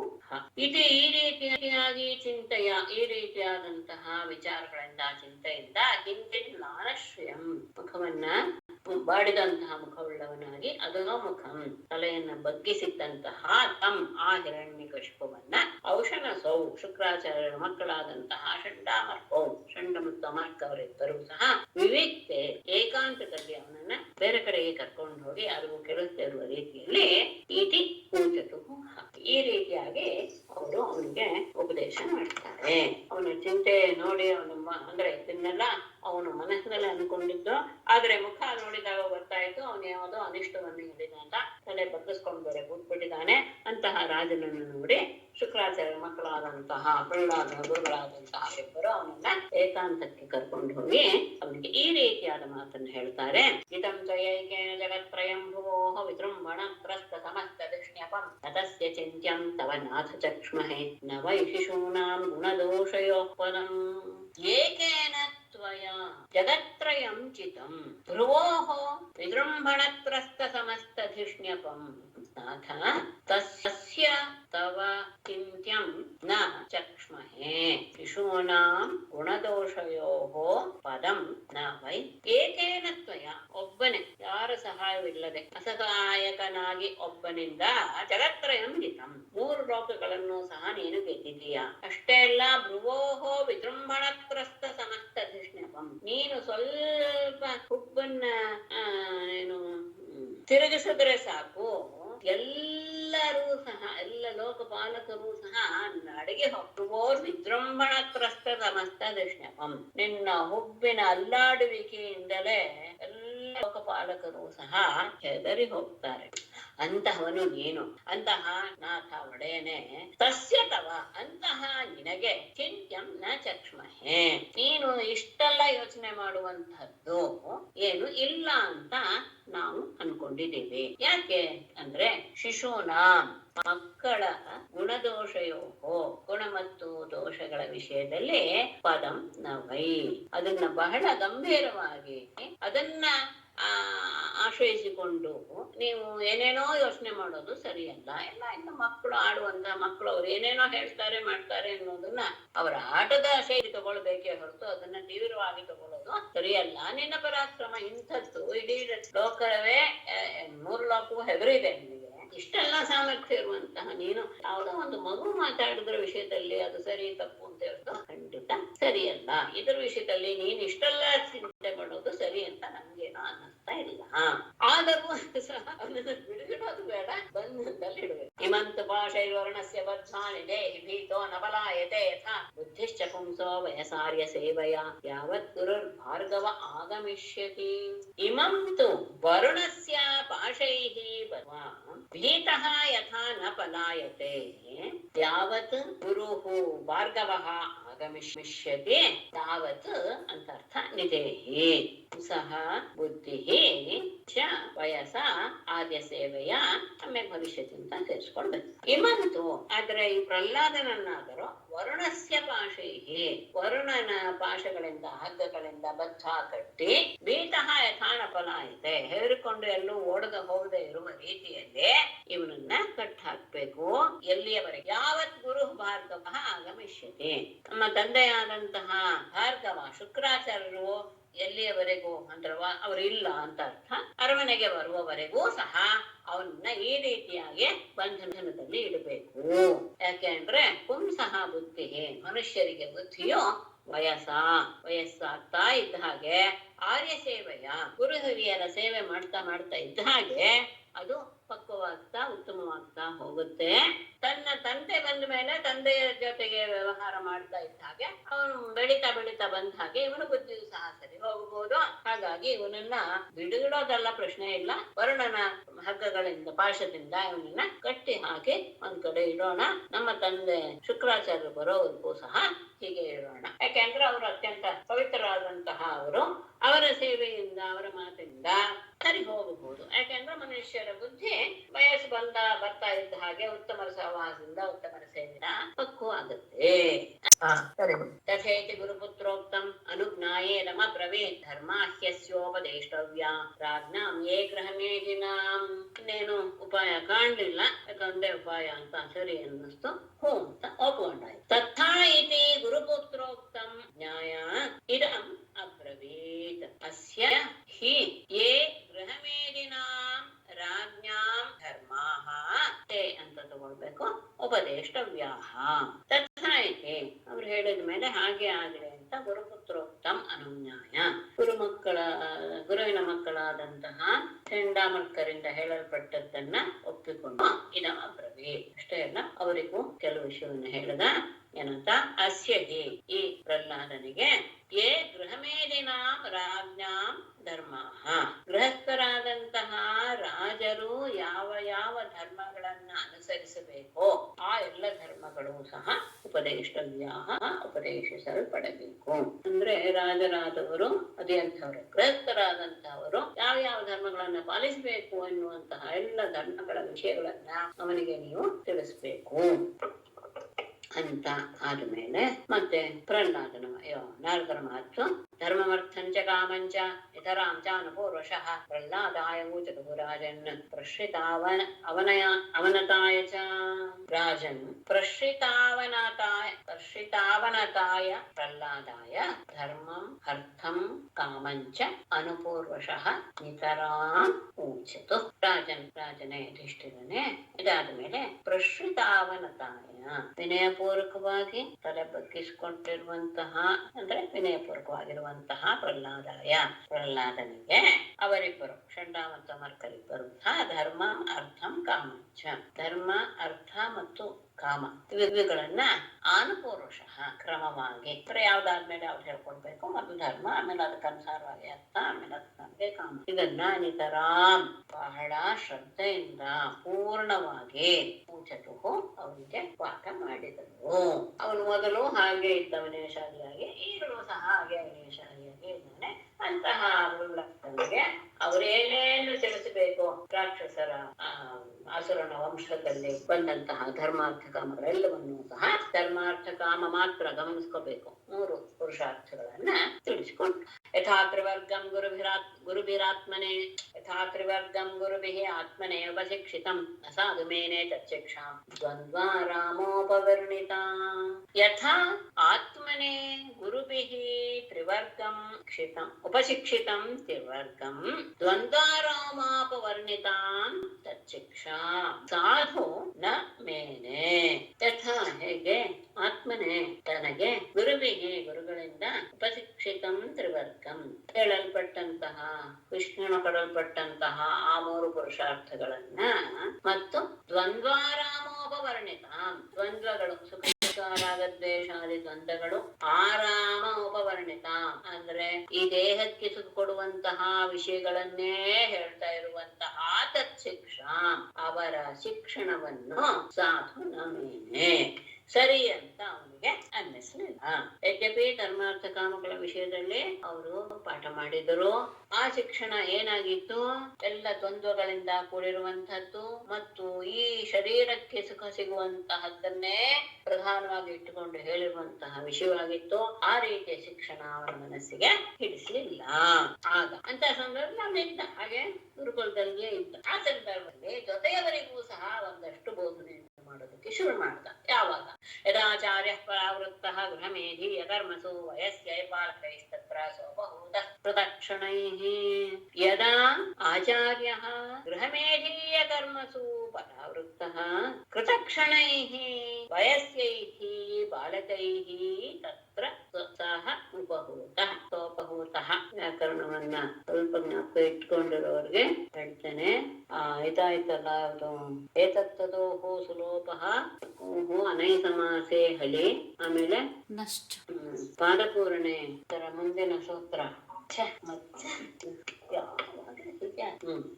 ಸೋಯಂ ಚೇತ್ ಪಾದಪೂರಣೆ ಅಂತ, ಸೋಚಿ ಚೇತ್ ಪಾದಪೂರಣೆ ಅಂತ ಸೂತ್ರ. ವ್ಯಂಜನ ಇರುವಾಗ ಏತತ್ ಮತ್ತು ತತ್ ಶಬ್ದಗಳ ಸುಪ್ರತ್ಯಯಕ್ಕೆ ಲೋಪ ಬಂದ್ಬಿಡುತ್ತೆ ಅಂತ ಹೇಳಿದ್ರು ಅಲ್ಪರವಾದಾಗ. ಆದರೆ ಅಚ್ಪರವಾದಾಗಲೂ ಲೋಪ ಬರುತ್ತೆ. ಯಾವಾಗ? ಪಾದಪೂರ್ಣಕ್ಕೆ ಅದು ಅನುಕೂಲವಾಗಿರ್ಬೇಕಾದ್ರೆ. ಇಲ್ಲೂ ಅಷ್ಟೇ ಸ ಉಪಹೂತಃ ಅಂತ ಹಾಕಬೇಕಾಗಿತ್ತು. ಹಾಕಿದರೆ ಅವಾಗ ಏನಾಗುತ್ತೆ? ಸ ಉಪಹೂತಃ ಕೃತಕ್ಷಣೈಹಿ ಅಂತ 9 ಅಕ್ಷರಗಳಾಗ್ಬಿಡುತ್ತೆ. ಪಾದಪೂರ್ಣೆಗೆ ಅವಶ್ಯಕತೆ ಇರೋದ್ರಿಂದ ಸಂಧಿ ಮಾಡಿದ್ದಾರೆ ಸ ಉಪಹೂತಃ ಅಂತ ಇರ್ಲಿ. ಹಲ್ ವಿಷಯದಲ್ಲಿ ಬರೋದೇ ಇಲ್ಲ, ಸಂಧಿ ಬರೋ ಅವಕಾಶವೇ ಇಲ್ಲ. ಅಚ್ಚು ವಿಷಯದಲ್ಲಿ ಲೋಪವೇ ಬರಲ್ಲ. ಆದ್ರೆ ಅಚ್ಚು ವಿಷಯದಲ್ಲಿ ಲೋಪವೂ ಬಂದು ಸಂಧಿಯೂ ಆಗುತ್ತೆ ತೋರಿಸಿಕೊಟ್ಟಿದ್ದಾರೆ ಪಾದಪೂರ್ಣ ಸಂದರ್ಭದಲ್ಲಿ. ವ್ಯಾಕರಣ ಮುಕ್ತವರು ಒಂದ್ಸತಿ ಜ್ಞಾಪಿಸ್ಕೋಬಹುದು. ಯದಾ ಯಾವಾಗ ಆಚಾರ್ಯ ಗುರುಗಳು ಗೃಹಮೇಧೀಯ ಕರ್ಮಸು ಮನೆಗೆ ಸಂಬಂಧಪಟ್ಟಂತಹ ಕೆಲಸಗಳಲ್ಲಿ ಪರಾವೃತ್ತ ಮನೆಯಿಂದ ಹೊರಗೆ ಹೋದಂತಹ ಸಂದರ್ಭ ಬಂದಾಗ ಕೃತಕ್ಷಣೈಹಿ ಅಂದ್ರೆ ನಾವು ಇಂತಹ ಸಮಯ ಅವರು ಸಿಗುತ್ತಾ ಅಂತ ಕಾಯ್ತಾ ಇದ್ದಂತಹ ವಯಸ್ಸೈಹಿ ಬಾಲಕೈಹಿ ಜೊತೆಗಾರ ಹುಡುಗರಿಂದ ತತ್ರ ಸೋಪಹೂತಃ ಅವನನ್ನು ಸಹ ನೀನು ಆಟಕ್ಕೆ ಬಾ ಅಂದ್ರೆ ಇದೇ ಸಮಯ, ಆಟ ಆಡೋದಕ್ಕೆ ಸಮಯ ಸಿಗೋದಿಲ್ಲ. ಇವರೆಲ್ಲ ಹೋಗಿದ್ರಿಂದ ಇದೇ ಸಮಯ ಅಂತ ಭಾವಿಸಿದಂತಹ ಸ್ನೇಹಿತರೆಲ್ಲರೂ ಸಹ ಅವನನ್ನು ಸಹ ಆಟಕ್ಕೆ ಕರೆದರು. ಅಥ ತಾನ್ ಲಕ್ಷ್ಮಯ ವಾಚಾ ಪ್ರತ್ಯಾಹೂಯ ಮಹಾಬುಧಃ ಉವಾಚ ವಿದ್ವಾನ್ ಸನ್ನಿಷ್ಠಾಂ ಕೃಪಯಾ ಪ್ರಹಸನ್ನಿವ. ಅಥ ತಾನ್ ಮಹಾಬುಧಃ ಲಕ್ಷ್ಮಯ ವಾಚಾ ಪ್ರತ್ಯಾಹೂಯ ತನ್ನಿಷ್ಠಾಂ ವಿದ್ವಾನ್ ಕೃಪಯಾ ಪ್ರಹಸನ್ನಿವ ಉವಾಚ. ಅಥ ಅಂದ್ರೆ ಅವರು ಕರೆದಾದ ಬಳಿಕ ತಾನ್ ಅವರನ್ನು ಮಹಾಬುಧಃ ಮಹಾಪಂಡಿತನಾದಂತಹ ಪ್ರಹ್ಲಾದನು ಶ್ಲಕ್ಷ್ಣಯ ವಾಚ ಮಧುರವಾದಂತಹ ಪ್ರೀತಿಯನ್ನು ಉಂಟು ಮಾಡುವಂತಹ ಮಾತುಗಳಿಂದ ಪ್ರತ್ಯಾಹೂಯ ಅವರನ್ನೇ ತಮ್ಮ ಬಳಿಗೆ ಕರೆಸ್ಕೊಂಡ. ತನ್ನ ಹತ್ರನೇ ಬನ್ನಿ ಅಂತ ಬಂದ ಮೇಲೆ ತನ್ನಿಷ್ಠಾಂ ವಿದ್ವಾನ್ ಇದು ಶತೃಪ್ರತ್ಯಾನುಪಾದ ರೂಪ. ಅವರಲ್ಲಿರುವಂತಹ ಬುದ್ಧಿಶಕ್ತಿ, ಅವರಲ್ಲಿರುವಂತಹ ಚಿಂತನೆ ಎಲ್ಲವನ್ನೂ ಸಹ ವಿದ್ವಾನ್ ತಿಳಿದಿರುವಂತಹ ಪ್ರಹ್ಲಾದನು ಕೃಪಯ ಕರುಣೆಯಿಂದ ಪ್ರಹಸನ್ಯ ಮುಗಳು ನಗುತ್ತಾ ಉವಾಚ ಅವರಿಗೆ ಕೆಲವು ವಿಷಯಗಳನ್ನು ಹೇಳೋದಕ್ಕೆ ಶುರು ಮಾಡಿದ. ಯಾವಾಗ ಅವರು ಆಟಕ್ಕೆ ಅಂತ ಕರೆದ್ರು ಅವಾಗ ಅವರನ್ನೇ ತನ್ನ ಬಳಿಗೆ ಕರೆಸ್ಕೊಂಡ ಮಧುರವಾದ ಮಾತುಗಳಿಂದ. ಅಂದ್ರೆ ಅವನ ಮಾತುಗಳು ಹೇಗಿತ್ತು ಅಂದ್ರೆ ಆ ಆಟವನ್ನು ಬಿಟ್ಟು ಅವನು ಹೇಳಿದ ಹಾಗೆ ನಡ್ಕೊಳ್ಬೇಕು ಎನ್ನುವ ರೀತಿಯ ಅವನ ಮಾತಿನ ಇದು ಮಾಧುರ್ಯ. ಮತ್ತೆ ಅವರಲ್ಲಿರುವಂತಹ ಬುದ್ಧಿಶಕ್ತಿ, ಅವರಲ್ಲಿರುವಂತಹ ವ್ಯವಹಾರ, ಹೋಗ್ತಾ ಇರುವಂತಹ ಮಾರ್ಗ ಎಲ್ಲವನ್ನೂ ಸಹ ತಿಳಿದಿರುವಂತಹ ಅವನು ಕರುಣೆಯಿಂದ ಅವರನ್ನು ಸರಿಯಾದ ದಾರಿಗೆ ತರಬೇಕು ಎನ್ನುವ ಭಾವನೆಯಿಂದ ಅವನಿಗೆ ಕೆಲವು ಮಾತನ್ನ ತೇತು ತದ್ಗೌರವಾತ್ ಸರ್ವೇ ತ್ಯಕ್ತ ಕ್ರೀಡಾ ಪರಿಚ್ಛದಾಃ ಬಾಲಾನ ದೂಷಿತರಿಯಃ ದ್ವಂದ್ವಾರಾಮೇರಿತೇ ಹಿತೈಃ ಸರ್ವೇ ದ್ವಂದ್ವಾರಾಮೇರಿತೇ ಹಿತೈಃ ನ ದೂಷಿತಧಿಯಃ ತೇ ಬಾಲಾಃ ತು ತ್ಯಕ್ತ ಕ್ರೀಡಾ ಪರಿಚ್ಛದಾಃ ತದ್ಗೌರವಾತ್. ಮುಂದೆ ಅನ್ವಯ ಪರಿಭಾಸತ ಅಂತ ಅದನ್ನ ಹೇಳ್ತೇನೆ. ಪರಿಭಾಸತ ರಾಜೇಂದ್ರ ತನ್ಯಸ್ತೇ ಕ್ಷಣಾಃ ಪ್ರಾಣಾಃ ಕರುಣೋ ಮೈತ್ರಃ ಮಹಾಭಾಗವತೋಸುರಃ ಸರ್ವೇ ತದ್ಗೌರವಾತ್ ಪರ್ಯುಪಾಸತ. ಆದ್ಮೇಲೆ ರಾಜೇಂದ್ರ ತನ್ಯಸ್ತೇ ಕ್ಷಣಾಃ ಅಲ್ಲಿಗೆ ಅನ್ವಯ ಮಾಡ್ಬೇಕು. ಏನಾಯ್ತು? ದ್ವಂದ್ವಾರಾಮೇರಿಕೆ ಹಿತೈ ತೇ ಬಾಲಾಃ ತು ತ್ಯಕ್ತ ಕ್ರೀಡಾ ಪೃಚ್ಛದಾಃ ತನ್ಯಸ್ತ ಹೃದಯ ಕ್ಷಣಾಃ ಪರ್ಯುಪಾಸತ. ಅನ್ವಯ ರಾಜೇಂದ್ರ ಮಹಾಭಾಗವತಃ ಅಸುರಃ ಮೈತ್ರಃ ಕರುಣಃ ತಾನ್ ಆಹ.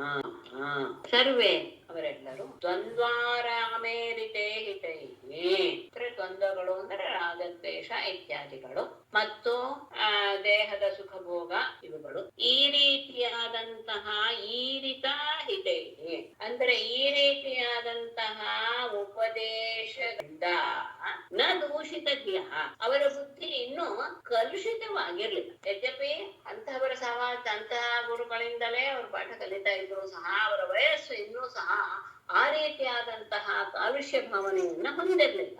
ಅಂತಹ ದೇವಾಲಾಹಾತು ಅಂತಹ ಹುಡುಗರು ತೆಕ್ತ ಕ್ರೀಡೋತ್ಸದ ಆಟ ಆಡಬೇಕು ಅಂತ ಸಿದ್ಧ ಮಾಡಿಕೊಂಡಂತಹ ಎಲ್ಲ ವಸ್ತುಗಳನ್ನು ಬಿಟ್ಟು ತದ್ ಗೌರವ ಅವನ ಮೇಲಿನ ಪ್ರೀತಿಯಿಂದ ಗೌರವದಿಂದ ತನ್ಯಸ್ತ ಹೃದಯ ಕ್ಷಣ ಅವನಲ್ಲಿಯೇ ಇಡಲ್ಪಟ್ಟ ಮನಸ್ಸು ಮತ್ತು ದೃಷ್ಟಿಯುಳ್ಳವರಾಗಿ ಪರ್ಯುಪಾಸಕ ಅಂದ್ರೆ ಅವನ ಸುತ್ತಲೂ ಬಂದು ಸೇರಿಕೊಂಡರು.